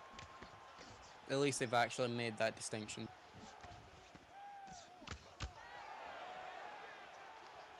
It looks like MIW is trying to be the aggressor, but Kryptonite is not letting up with the pressure from his forward-moving momentum. Good hooks there from him. Oh wow, great follow-up. This might be it. Nah, he survives this one. Survives it.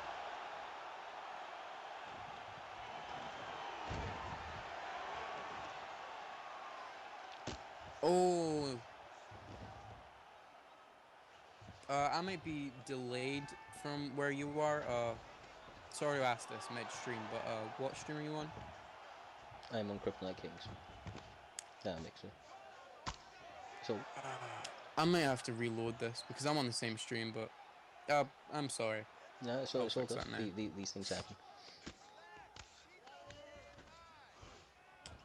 In all honesty, I've been having some feedback recently from Mixer that they may be having some problems on their end. It's one of the reasons that we haven't been broadcasting to them.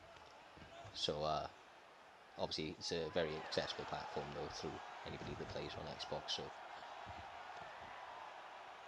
it's much easier to use than Twitch. In my opinion, I think Twitch is very user unfriendly, while Mixer is much more user friendly.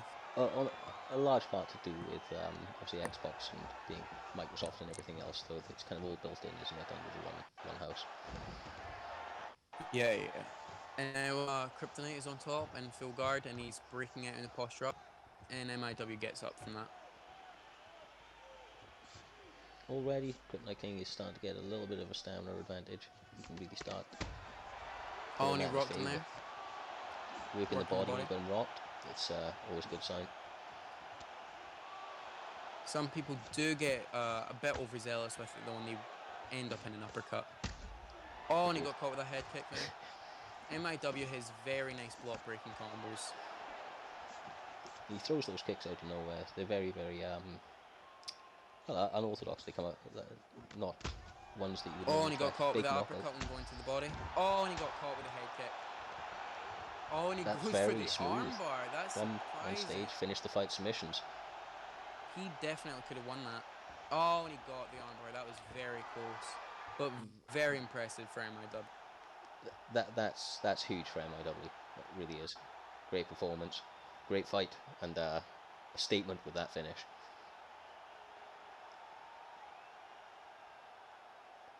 Want to see this run back real quick on the highlights.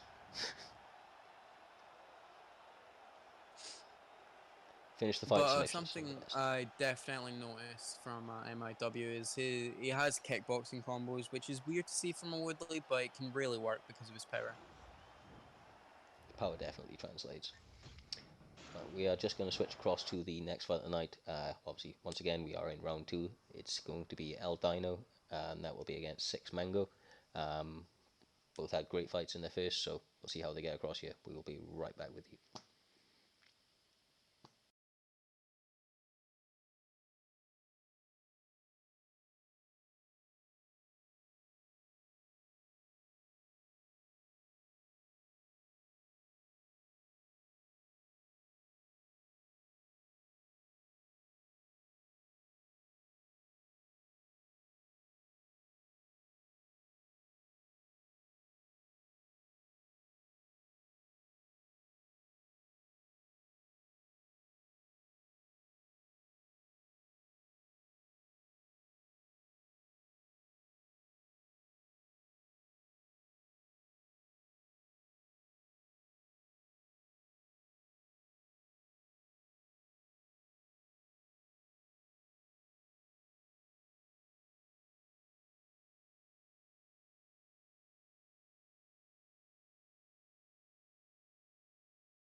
And here we're starting El Dino versus Six Mango. Six Mango, a newcomer, but had a very impressive performance in his first fight. And El Dino, as always, the established veteran. He is a very good RDA. So it'll be interesting to see this matchup. And as you can already see, Six Mango is taking El Dino much more seriously than he did his last opponent. But he is backed up against the cage very easily, so this might be a big problem, especially with Dino's amazing body work. He's got to change things up a little bit here.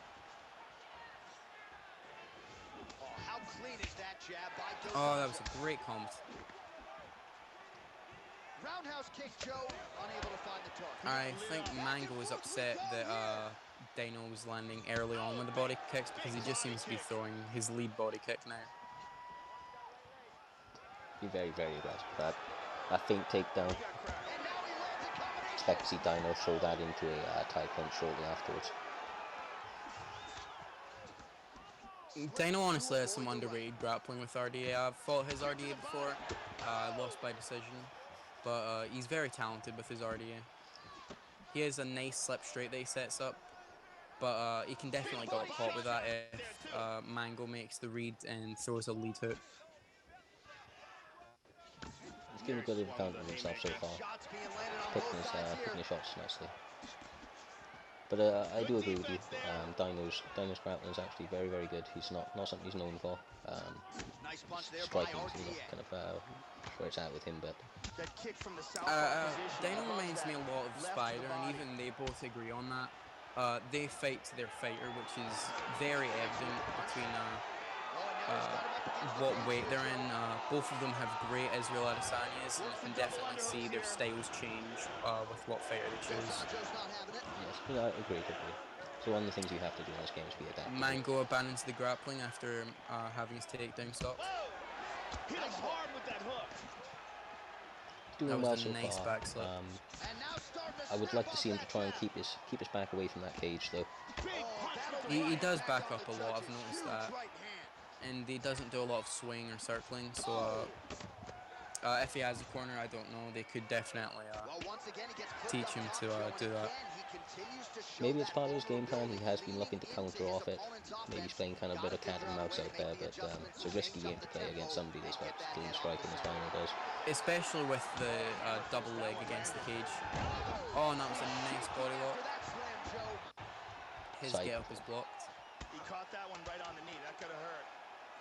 You can tell how experienced El Dino is. Instead of going for the finish with elbows, he's just working body. That was a good round. I'd give that to Dino personally, but not a mauling.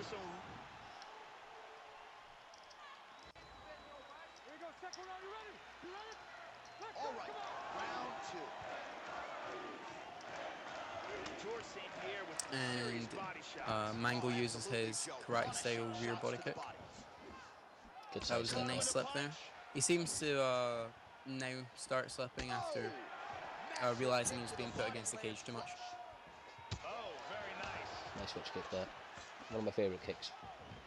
Kick to the body is there. It can be slow, but it is. Oh, and he got a rock. Now that really shows experience. When you rock someone to the head, instead of just unloading everything into their block, you work the body or you get a takedown. And another drop there. He's rocked. Oh, And he attempts a single leg high, and that was blocked. And Dino countered with a fake takedown. there, huge block for him. And he catches the lead body kick into the hook. Able to land to the body there with the left kick. They're really exchanging in kickboxing, which is good to see, but I think Dino has such a stamina advantage that it will do more damage to Mango. Another switch kick there. Oh, nice slip there to That was a nice slip. How about that shin? I think right now Mango's kind of doing a little bit of a combination of being defensive, but really trying to get something back this round. Got Oh, that punished was really a heavily beautiful there. slip elbow. It reminded me of Safe Constant. But something I like about and he's drained there after us missing that takedown. If Mango wants to initiate the grappling, I'd set up the grappling more instead of just going for random takedowns by getting a stun, having an odd combo. There's many ways to get it to the ground in the game, and I'd like to see more of them from Mango's side. Oh, I think this might be the end of the fight with some ground and pound. Agreed. Dino goes for the he could have armbar. set up his takedowns a little bit better, but I do feel that in large part it's down to Dino's pressure. It's been really putting him on the back foot, kind of making him shoot a little bit out of necessity almost. Oh, I think Dino messed that armbar up because it just suddenly jolted. And they're down on the ground. A minute on top now. But something I do enjoy from Dino is that he has something I personally use when I play the game, especially with pressure fighters such as RDA and Tony Ferguson, an aggressive defensive style where you step in and you block the shots, slip them, but then you counter as soon as you're finished defending.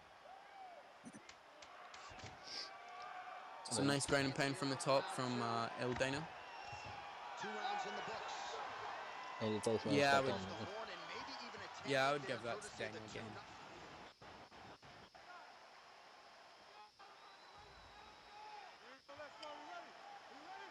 Third and final round right here. The stamina advantage, the work that's been done so far, you've got to think that It's unless very evident.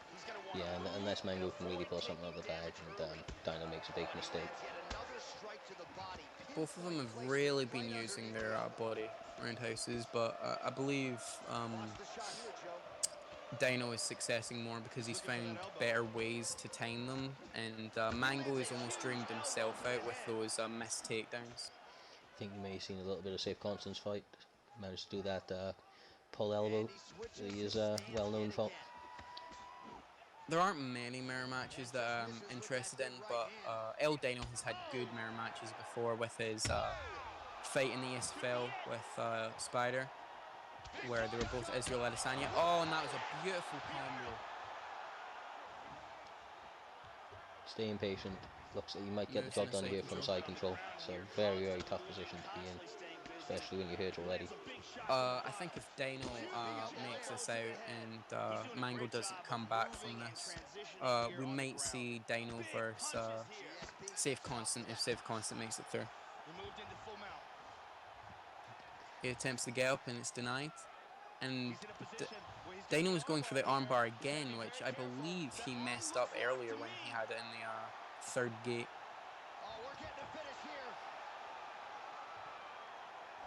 The armbar is deep, it's full on. This is the last gate. Can he get it?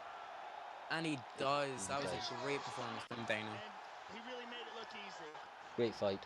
There's nothing cast obviously there on Six Mango. He did a very, very good performance, but Dino manages to push through, get that victory, and did it with some, quite high level. Definitely. I think the real downfall for Mango was his inability to defend as well as he could, especially with someone like GSP where you need to be so tight on the defense. I think that's why an RDA versus GSP matchup can be so interesting because of their low health stats. You really get to see who has the better defense.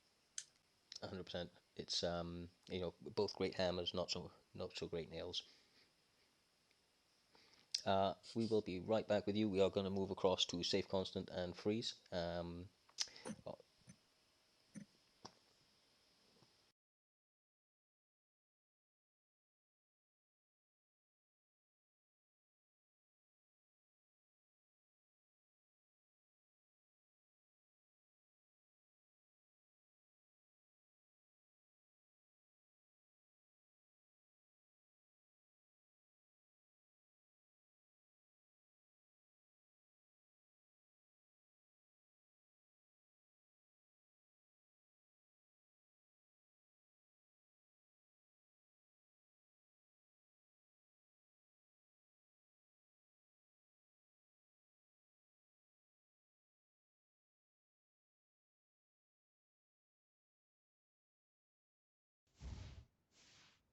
We have Usman versus Dos Anjos. It seems Freeze already has a win over Safe Constant.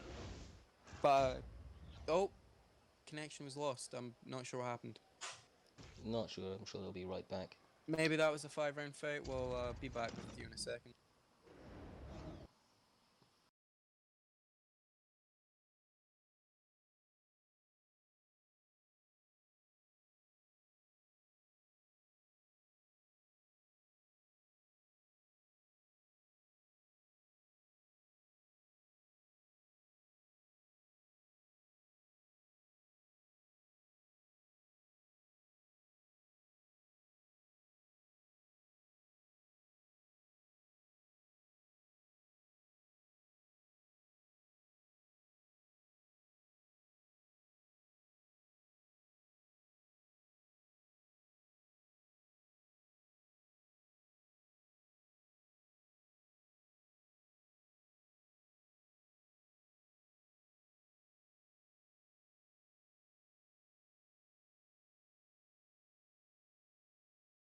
All right.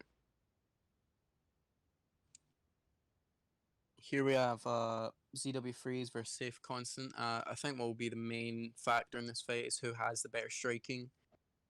I don't think either will take it to the ground that much, and I think what Safe Constant needs to set up is his slip elbows that he's so famous for, and Freeze needs to aggress with his boxing. Ready? Ready? Let's go, fight. I'm not sure what's that. All right, we're back.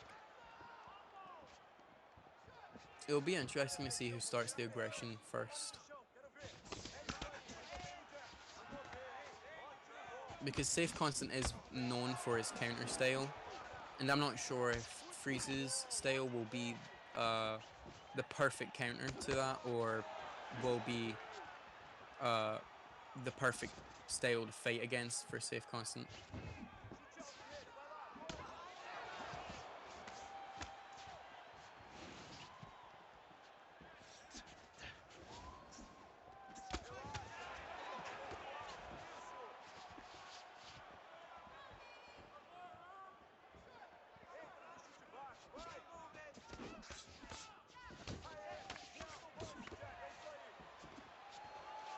Oh, he tried the slip elbow there.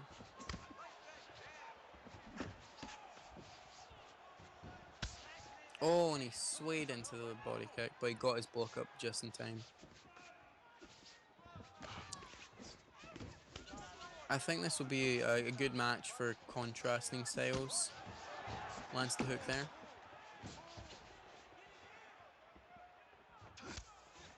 Safe Constant seems to be keeping the middle much more than Freeze, which works for his counter style.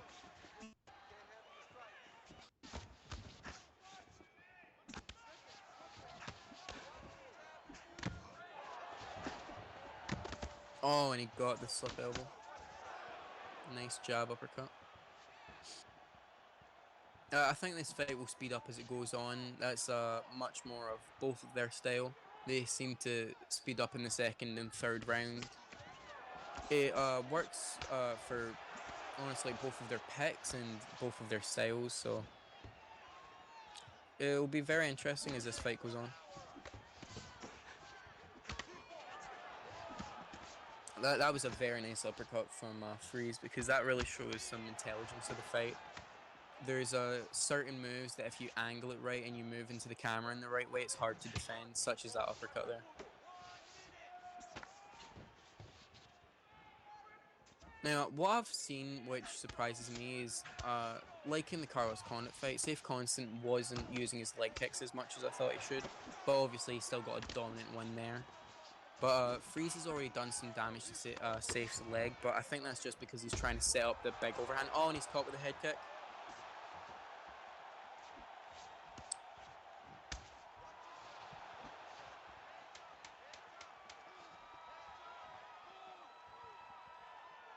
And they just seem to watch each other as the round ends.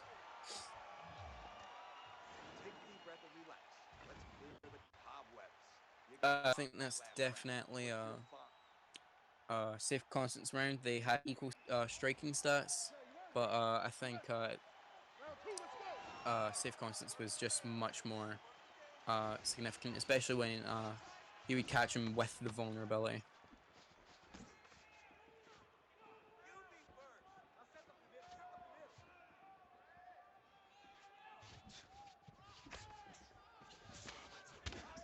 That was a nice body kick. And there's the slip elbow.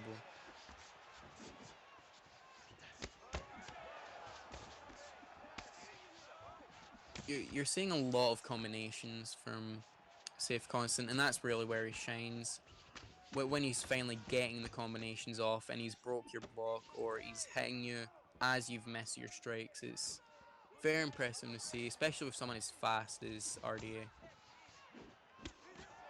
It was a nice slip hook.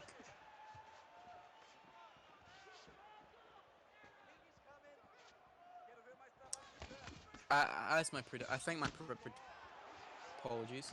I think my prediction was correct. I don't think we'll see a lot of grappling here.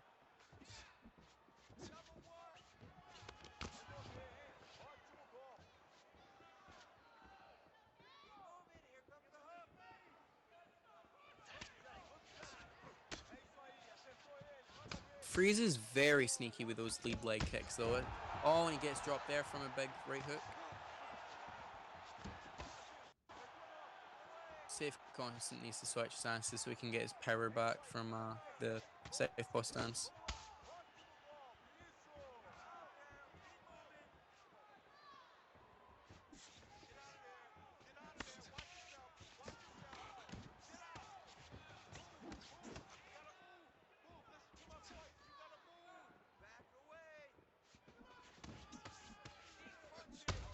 Oh, and he ducked into the uppercut there.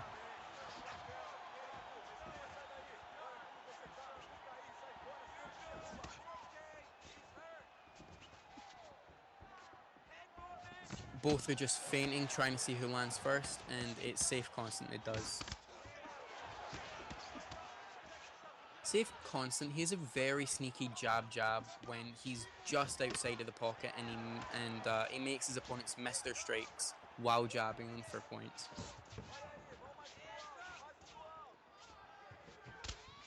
And Freeze is going back to the leg with that, but Safe Constant is switch stance, so it's not doing the same amount of damage as it did earlier.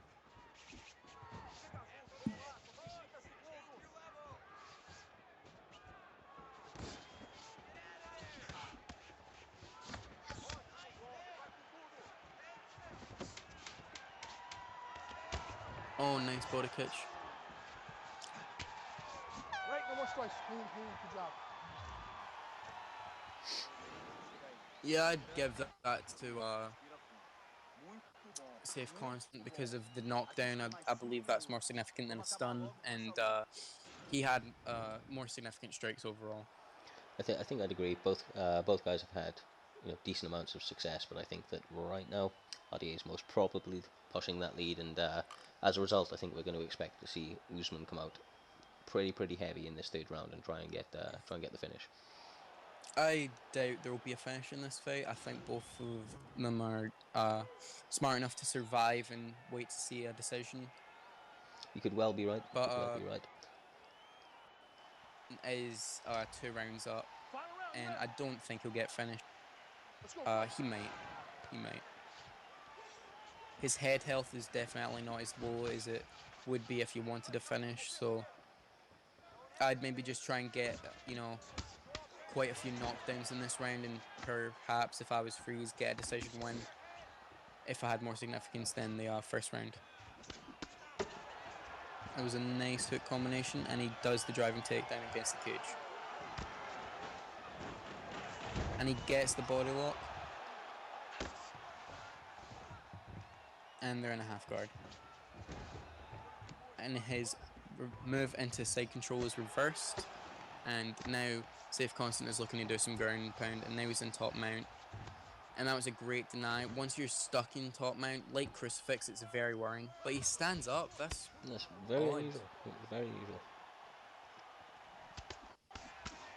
Oh, that was a nice overhand.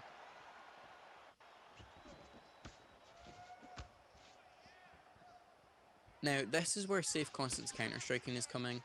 As you can see, he's on the back foot, but it's not because he's getting beat or pressure. It's so he can set that up, that beautiful jab hook.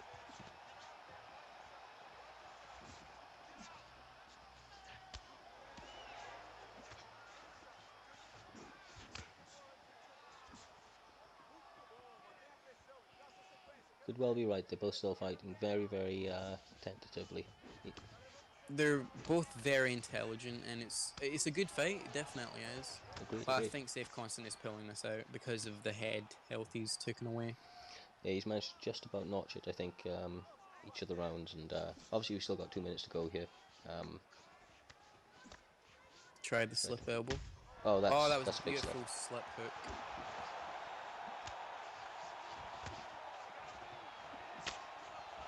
And he got caught. I think Freeze definitely needs to pressure more.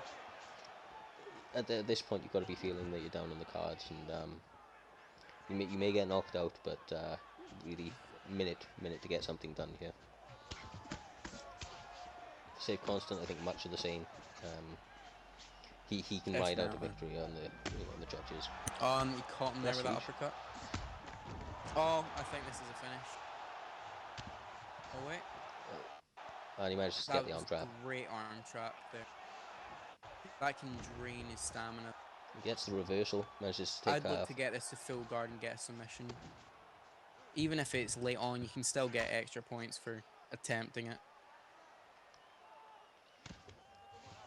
15 seconds to go, and I think this is a gets in a full guard. Closes out. And he's into half guard. Great work. That was a great fight, both guys. Yeah, I'd give that to Safe Constant. Clean 3-round decision, in my opinion. They were pretty equal in the first round, but I think Safe done more damage, was more significant.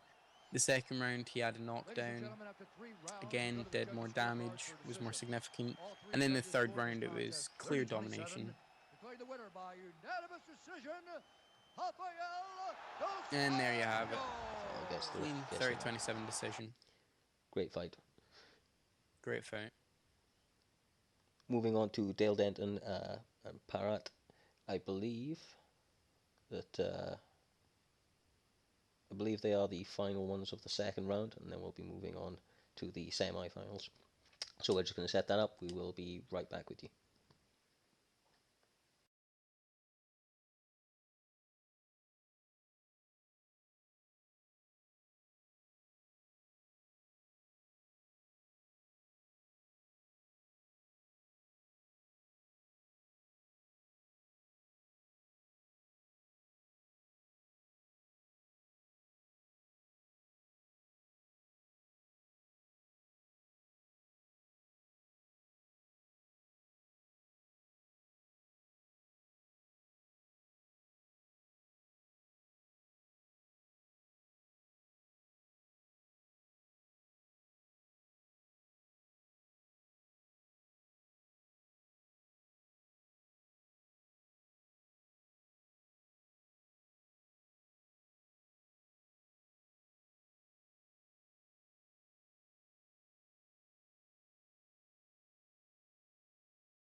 Right, sorry about this, guys. There's been a little bit of a delay. We will be underway very, very shortly. Apologise in the delays.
Right, we are back, ladies and gentlemen. Sorry about the delays.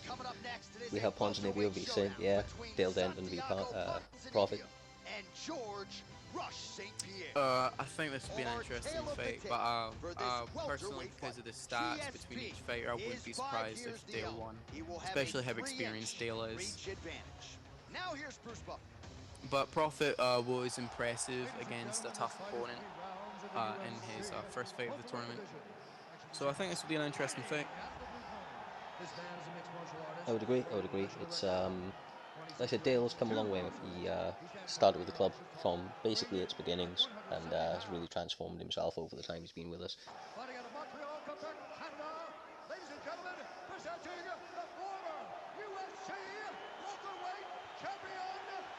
I think this will be a good fight, though. I doubt there will be a quick finish or stalling out of each other.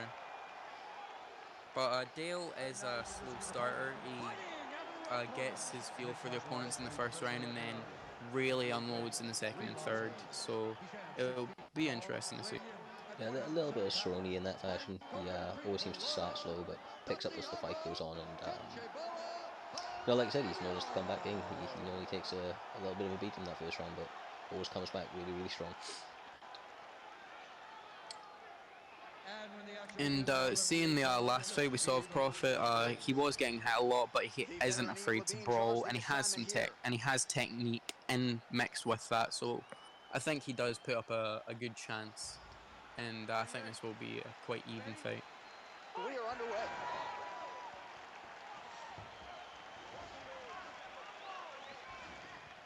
Trying to establish that jab once again.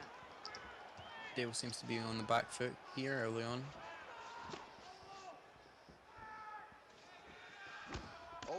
The Cerrone comparison is honestly very correct, especially for Dale. As you can tell, he's just jabbing, throwing straight here and there, and throwing body kicks, trying to see what he can land.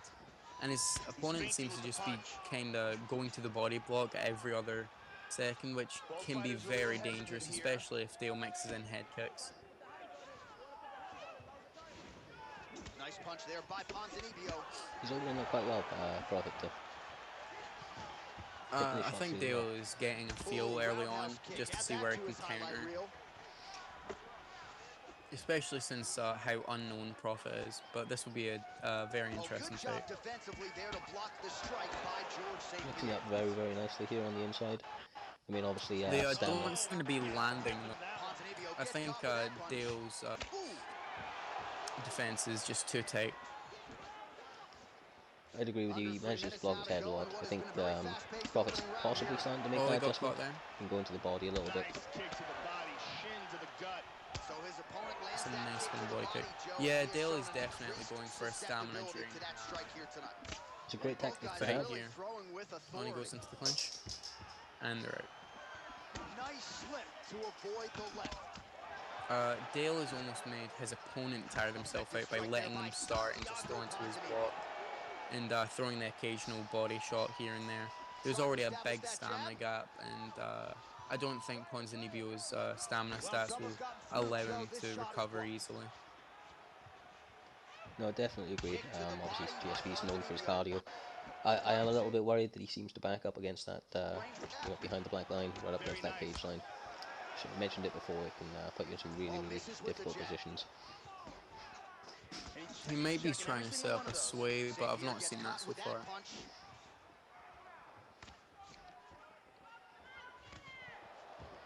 Spinning body kick is blocked. Oh, he missed that kick. And he lands a nice kick. And that leg kick was checked. Pretty good right hand. Nice hook uppercut. These ones are definitely landing, but stamina's starting to become a bit of a problem.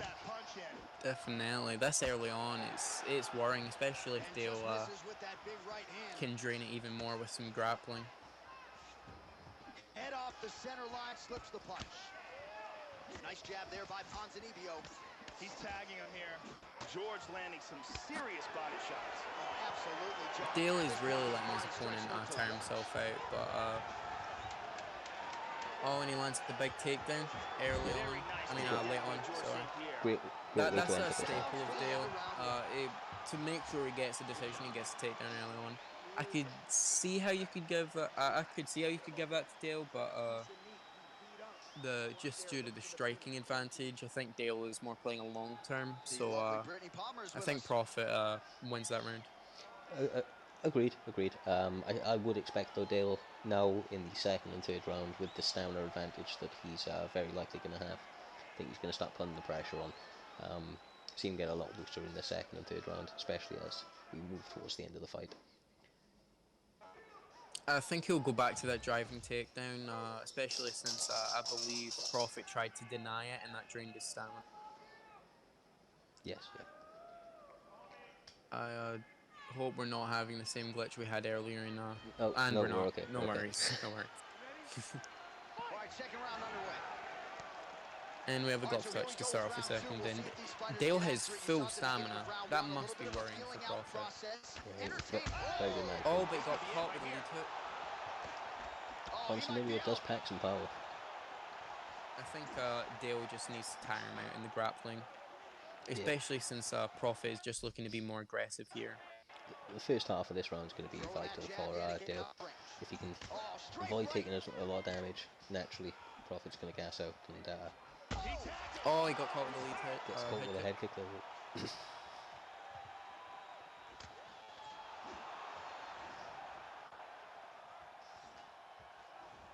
It's an interesting chess game because you know that GSP, he wants to be able to push and put pressure on now, knowing he has the stamina advantage, but he also has been rocked a few times, doesn't want to continue to eat those shots. I think what Dale needs to do is just tire him out in the grappling, especially after that driving takedown late on in the first round.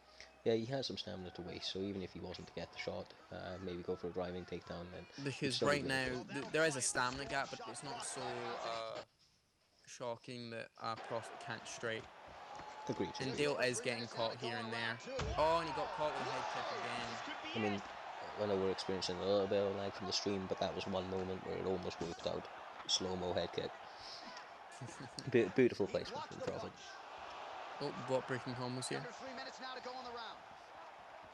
And he shoots flat double. And he got the double leg.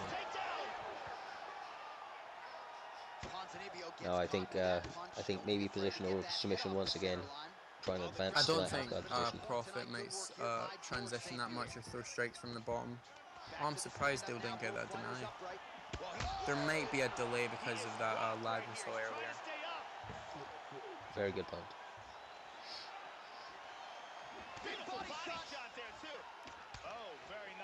I mean, Profit at this point though, if he continues with this pace for the rest of this round, going to find it very, very hard going into this third and final one. Stamina is starting to become a bit of an issue for him. Kick lands forward there. You got to be careful when you throw the same technique over and over and over again. Some nice straights from Dale. Oh, and he caught him there. Dale is the comeback king, so he might really cement himself in the third round. I don't think he's going to give up this positional submission, as he said earlier. And he fakes the throw in the same collar. I think he should move in a tie so he can work the body, and he is. Cool. Managed to get those elbows off and a couple knees. Good block. He denies that. Oh, and he lands a head knee. I think he's going to go for another shot here. Get that takedown as he does at the end of each and every round. I think because that tie clinch head knee, that could honestly win Dale the fight, especially with his ground control and his takedown early on, late on in the first. Another nice knee there. Good work. Yeah, personally, it may just be because I'm biased with the grappling, but I'd give that round to Dale. But not a complete domination, definitely not. No, they both I think now the stamina will definitely come into play, and Dale could get a finish in the third. At least that's what I'd be going for, because I'd say it's too close to just relax for a decision win. No, I think you're right. I think this is where you really put the pressure on when you're Dale, and historically he's done that. He's always put the pressure on late. And quite often he comes away with that victory, so...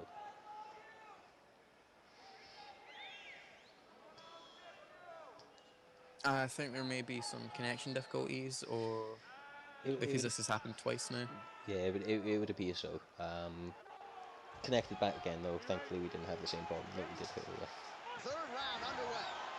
And the glove touch. That last round was absolutely That's a big insane. stamina Both guys hurt on advantage, but I think multiple Dale can really take Oh, it. Oh, and he geez. lands the head Really kick. in big trouble here. Now, I'm not sure if he'll try to get a knockout and force it, or he'll be more reserved and pick out the outside. With the ability to block yourself as much as you can, I think a large amount of pressure boxing here could do wonders for him. Definitely, and he needs to watch out. Oh, got Yeah. dropped there. At this point, you almost That don't need to hit the Ponzinibbio head. power really takes its toll. And they're catching each other here in the pocket. Nice shot. Oh, and he caught him to the body. That was nice. I think he needs to... Oh, Wow. wow. That was beautiful. I think Ponzinibbio went for a sway or maybe some head movement, and that's what really got him there. But that was beautiful work from Dale. Genuinely crazy. There's been some That was a head phenomenal movement. knockouts. That's what got him. If you watch here in the replay, he moves his head to try and get a slip, and he gets caught. And if you didn't know, we have for that finish, we actually have Joe Rogan to thank. He taught GSP all of his spinning back kicks. So thank you, Joe. Thank you, Joe. Thank you, Joe Rogan. Great fight once again. Great finish for Dale. Comeback king. Comeback king. Yep, living up to his name. We're now going to move on to the semi-finals. We have El Dino v MIW, so it should be an interesting one. Will be a couple of moments as we switch on, and we'll be right back with you. Thanks.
And we are back with our semi-finals.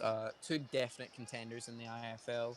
El Dino, well-established ESFL mainstay, and MIW, an up-and-coming prospect who just beat Kryptonite King. And this will be a very interesting fight because I think it's contrasting styles, especially with the way El Dino uses his RDA, and MIW is very reserved, and he bursts with Woodley, which is really good to see, especially with that stamina. Yeah, 100%. And interesting contrast, like you say, and it's one of those ones where the controlled aggression from MIW may be the difference. It's one of those ones that can catch you off guard.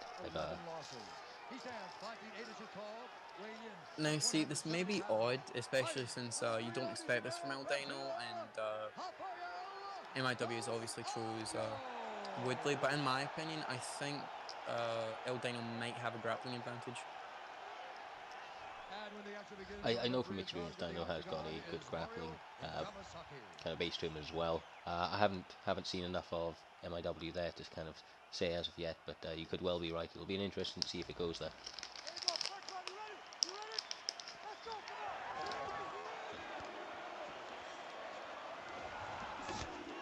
Oh, beautiful slip straight to the body.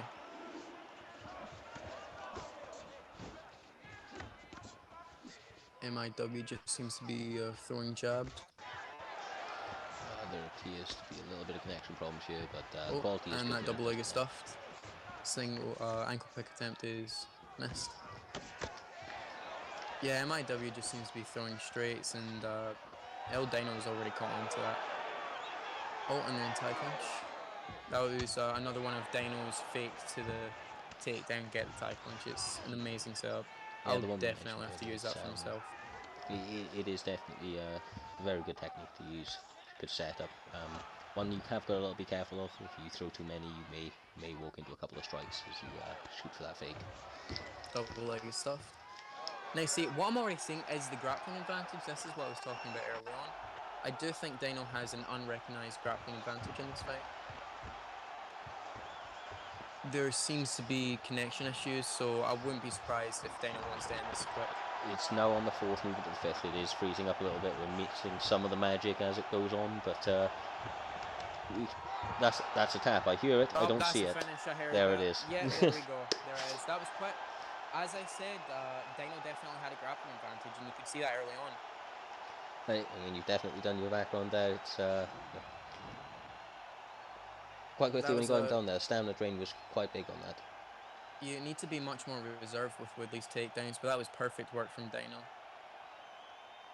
I think Dino knows that he is so feared in the striking that if it goes to the ground, he can get a sneaky submission, and that was great work. That was clean domination from the opening bell. Now, up next, we have the second half of the bout in our semi-finals. That's going to be Safe Constant v Dale Denton. Winner moves on to fight Dino in the finals. We're just going to switch across to them for one moment, and we will be right back with you.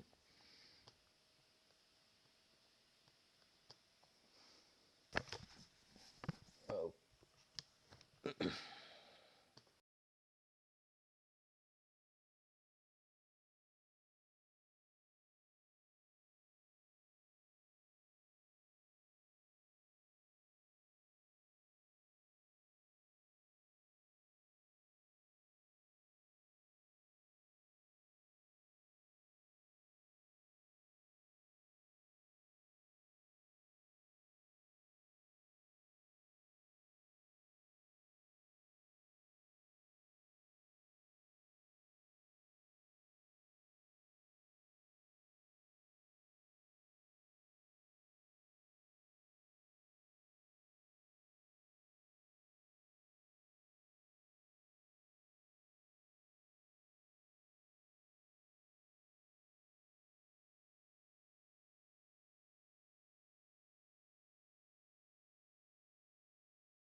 And here we're back for El Dino versus Safe Constant for the semi-finals.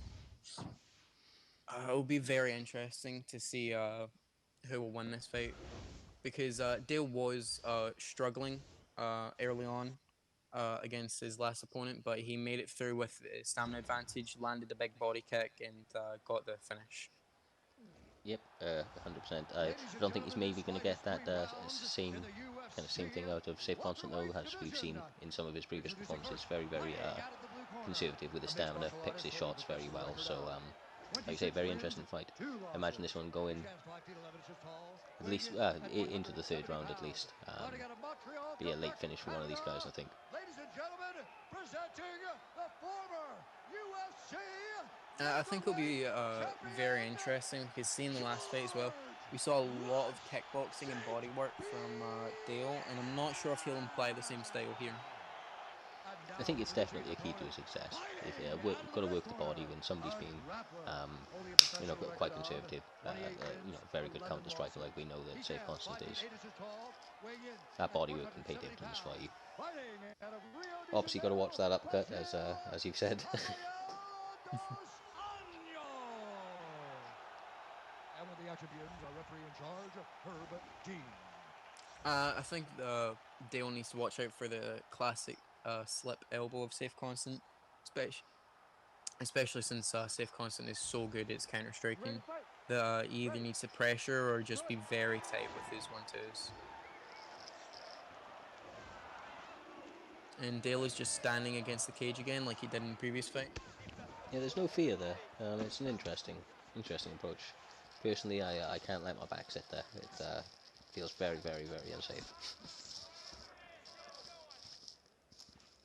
I feel like the threat of grappling is too great if your back's against the cage, but maybe Dale doesn't fear it because he is GSP. That could very well be it. To be honest with you, one of the things I personally like to set up when I get my opponent there is some of the head kicks from distance. You see a lot of people try to step to the left or the right. The head kicks can come in really, really flush, especially as somebody's stepping off into the direction. Definitely. See if I'm ever just playing quick fight and I push someone against the cage and I'm Vanderlei Silva, I just unload all my hooks into them. Oh, and he gets the body lock early on. That's exactly what I'm talking about, why you can't put your back against the cage. But Dale does have a pretty good bottom game, so it will be nice to see what he's doing. He's got him in side control. I think this might actually be a grappling match because neither are really seeming to pressure that much with strike, and Dale has his back against the cage a lot so far, so I think Safe Constant is just going to double leg him. But Dale really is a threat, especially on the ground, so this fight could really go either way. Oh, head kick lands. Nice spinning body kick to the body. Dale really switches it up with GSP, which is nice to see. He doesn't discriminate in any way, shape or form with the type of strikes that he uses. Likes to throw everything. From what I'm seeing right now, he might actually win this on points if he keeps this pace up for the rest of the fight. Yeah, I mean, surprisingly, you consider for the combinations he throws, he does very, very well at managing the stamina throughout. Never really see him gassed out at all, Dale Denton. There is already a stamina advantage, and that is surprising. It's not as great as the one in the last fight, but it is noticeable. Yeah, very slight, but it is definitely there. Now, see, when you get into those tight pockets and you want to work the body, if your fighter doesn't have a knee, what I like to use is the deep kick from that close in. Oh, often that will form into a knee from that type of range as well. Yeah, especially that's why it's a sneaky use. I use it a lot with Robbie Lawler, and especially since Dale is putting an aggressive high single shot, high variance style with GSP, I think it will work out. Could well be right. Very interesting first round. I think that would be Dale's round personally, but I could see how you could give it to Safe Constant. But Safe Constant did get the takedown, but it was reversed easily, and then Dale had more control, I believe. And Dale landed that head kick, as you can see there, and he was working the body, switching it up nice. There's that body spinning back kick we saw. I think this is a chess match. I'd agree. There's a little bit more volume from RDA there, from Safe Constant.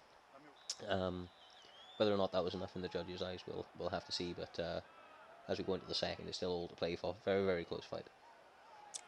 From personal experience, I fought Dale Denton in featherweight, as I said earlier, and he is tough. He really is. But I was using Aldo, and I think that's a good matchup against Dale. But as we saw, Safe Constant hasn't really worked the legs. And I think if you get GSP onto his other stance, that's where you can really unload, especially if you're a southpaw.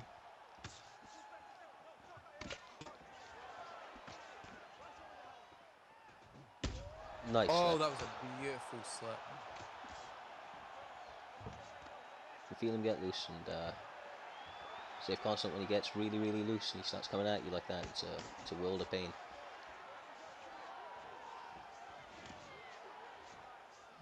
Oh, that was a big miss. It was. He was lucky not to get punished for that. Oh, and he got caught there.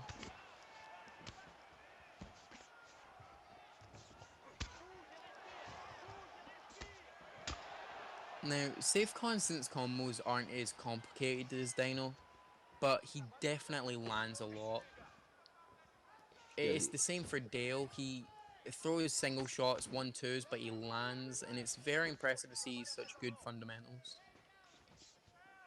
The fundamentals get you a very, very long way, and if you keep them, it also keeps you less open to damage. Nice little shuffle shots there from Safe Constant. Safe Constant needs to stop going to orthodox with RDA, especially since he has, I believe, 80 switch stance. So I would say that's about maybe 5 or 6 off his power. No, I can see exactly where you're coming from. I will say I think that what he's doing here, though, is he's actually trying to set up for the lead strike, trying to bait in Dale Denton into a little bit of head movement, catch him with that lead hook. If you notice, he's moving stutter steps with the left stick. You'll see him kind of step a little tiny bit left and right in moments. But I think Dale has noticed that as well, since he's throwing the body spinning kick and he's landing body shots. They're countering that. Definitely both making reads on each other. Oh, he got caught there. Oh, he got hit with a head kick, but he had a beautiful slip there to avoid the following straight. Now, Dale has a very good spinning body kick that I like to see, because he doesn't just stand still or move forward with it. He spins around with it, which makes sure that he land on the liver. He lands it very consistently. You very, very rarely see him miss that shot when he's obviously worked on. Oh, and that head spinning body kick landed to the body.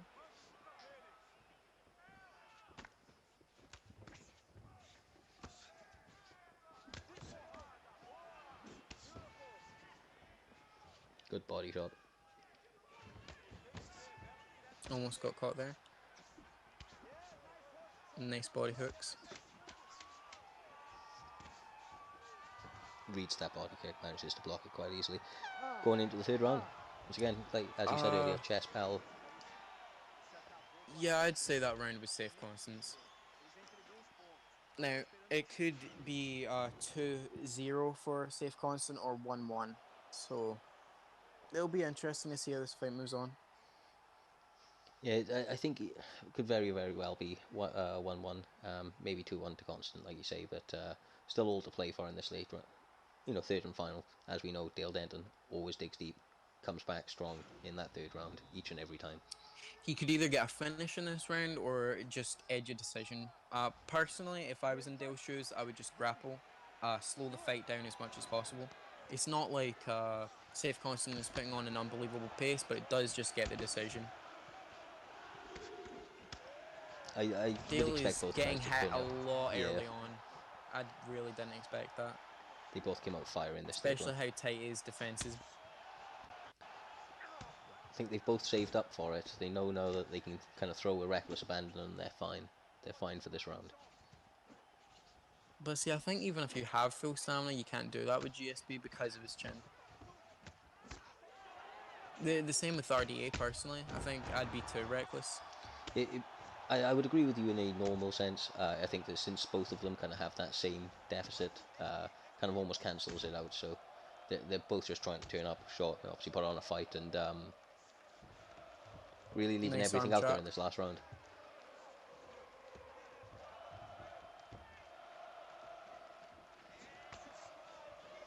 I think Dale needs a finish here. Almost got caught there.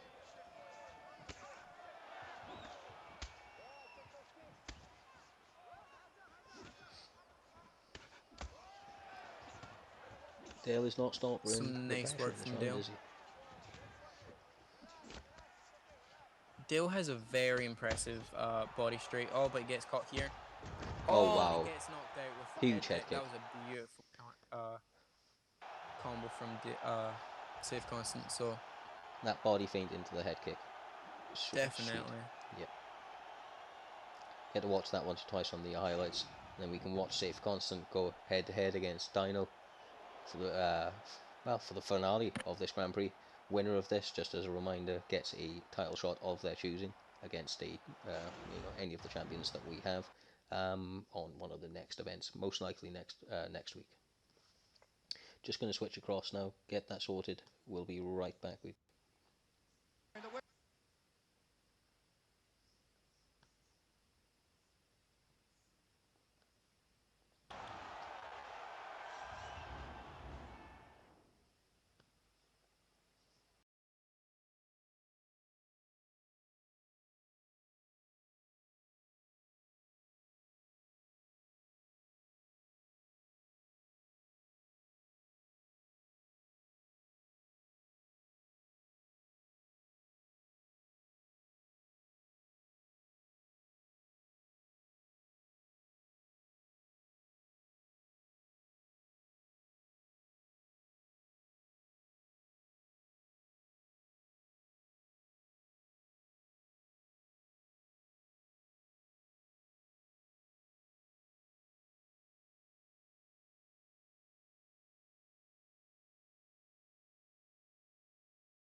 And here we are for our finale of the Welterweight Grand Prix. El Dino versus Safe Constant. An RDA mirror match, just like I suspected earlier.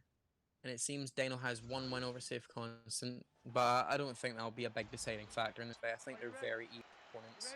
And I think we'll see the contrast of both of their styles.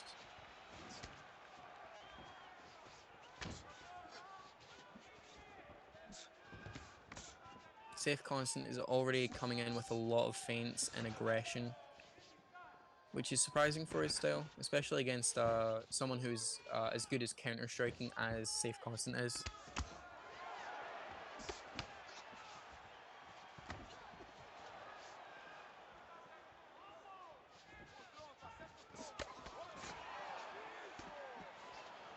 That was a nice slip. El Dino, his boxing combos, they only really... Of course he has other punches, but a lot of the impressive ones just have the classic jab straight, but he switches them up so much. It's real impressive to watch. Would agree. I did just realise He that landed the head kick in the last fight, I believe, with the beautiful combo to the body, to the head, and then the head kick. That was a nice slip elbow. El Dino giving Safe Constant a taste of his own medicine. both trying to get that body working. That was a nice slip from Dino. Uppercut, clean. Nice body kick there as he went for head movement.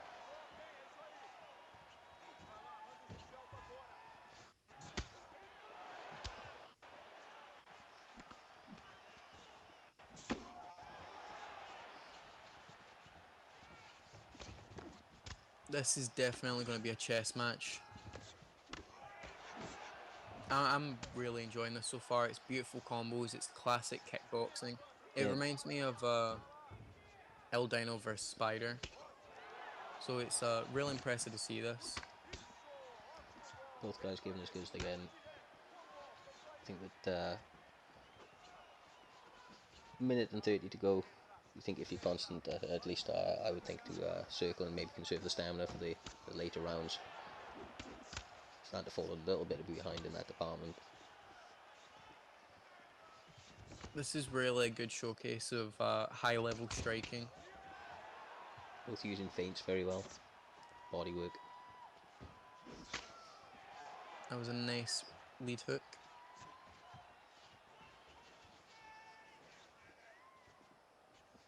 And the thing about mirror matches is they're literal battles of skill. There's no stat advantage, stat disadvantage. So it really shows who has the better style of that fighter. Oh, and he got caught with the uppercut there. But Safe Constant is really draining himself. Yeah, he really wanted that finish there. But Dino didn't capitalise on that. I think if Dino threw a switch kick, he really could have done damage. Now, I would have probably given that to Dino unless he got stunned. Yeah, I think that the stun there may have swayed in Safe Constant's favour. It was still all to play for, another 4 rounds to go, and both guys put quite a lot of work out there pretty early on. Damage taken, the stamina used. It's a great performance so far. Agreed, 100%. That was the big uppercut that caught Dino when he went for his classic straight to the body. Yeah, it's one of the problems with using a lot of body work now. Myself personally, I get caught with it a lot, like that body work, but it's one of the dangers that you play throwing body shots. I think after you notice someone's constantly going for the uppercut after the body work, personally for me, I start pre-slipping to the side to avoid the uppercut. And as you know, when you slip a strike, especially when you're so close in that you slip an uppercut, it really drains your opponent's stamina. Make them miss, make them pay. Now, see, the thing about both being in Southpaw is that obviously they're both RDA. They both have the switch kick. So I think that what one of them should do is be using that lead body kick more, because it does much more damage if you're landing to the stomach and the liver of the body instead of round the hip. Both guys still landing very Safe Constant is being more aggressive than he was in the last fight, as we saw. But it did pay off later on in the last round when he got the rock against Dino. Nice. And see, there he's implementing the switch kick. Oh, and Dino lands the big head kick. Oh, and he drops him. And the body knee from the inside. This really shows how... Oh, and the rock and the body work. Oh, that was a beautiful fake. That's a beautiful fake. He faked the knee and moved it into the elbow. That was a great fight, but Dino really took over in the second round. That feint in particular, it was very, very, very well played. I would hope to see this especially on the replays. Earlier. Dino went for the body knee and then he went for the elbow, but then he faked the body knee and went for the elbow, which got the knockout while Safe Constant was rocked. Great fight. But that was a great fight, and Dino will get the title shot of his choosing. Yeah, Dino now gets the title shot. Looks like we're going to get hopefully a shot. Oh, we had missed the highlights, unfortunately. Not to worry. As said before, we will be streaming every Saturday, 8:30 UK time general, so GMT, BST right now. Outside of that, thank you very much for watching. Obviously, subscribe if you haven't before, like the video, and we will catch you in the next one. See you next time.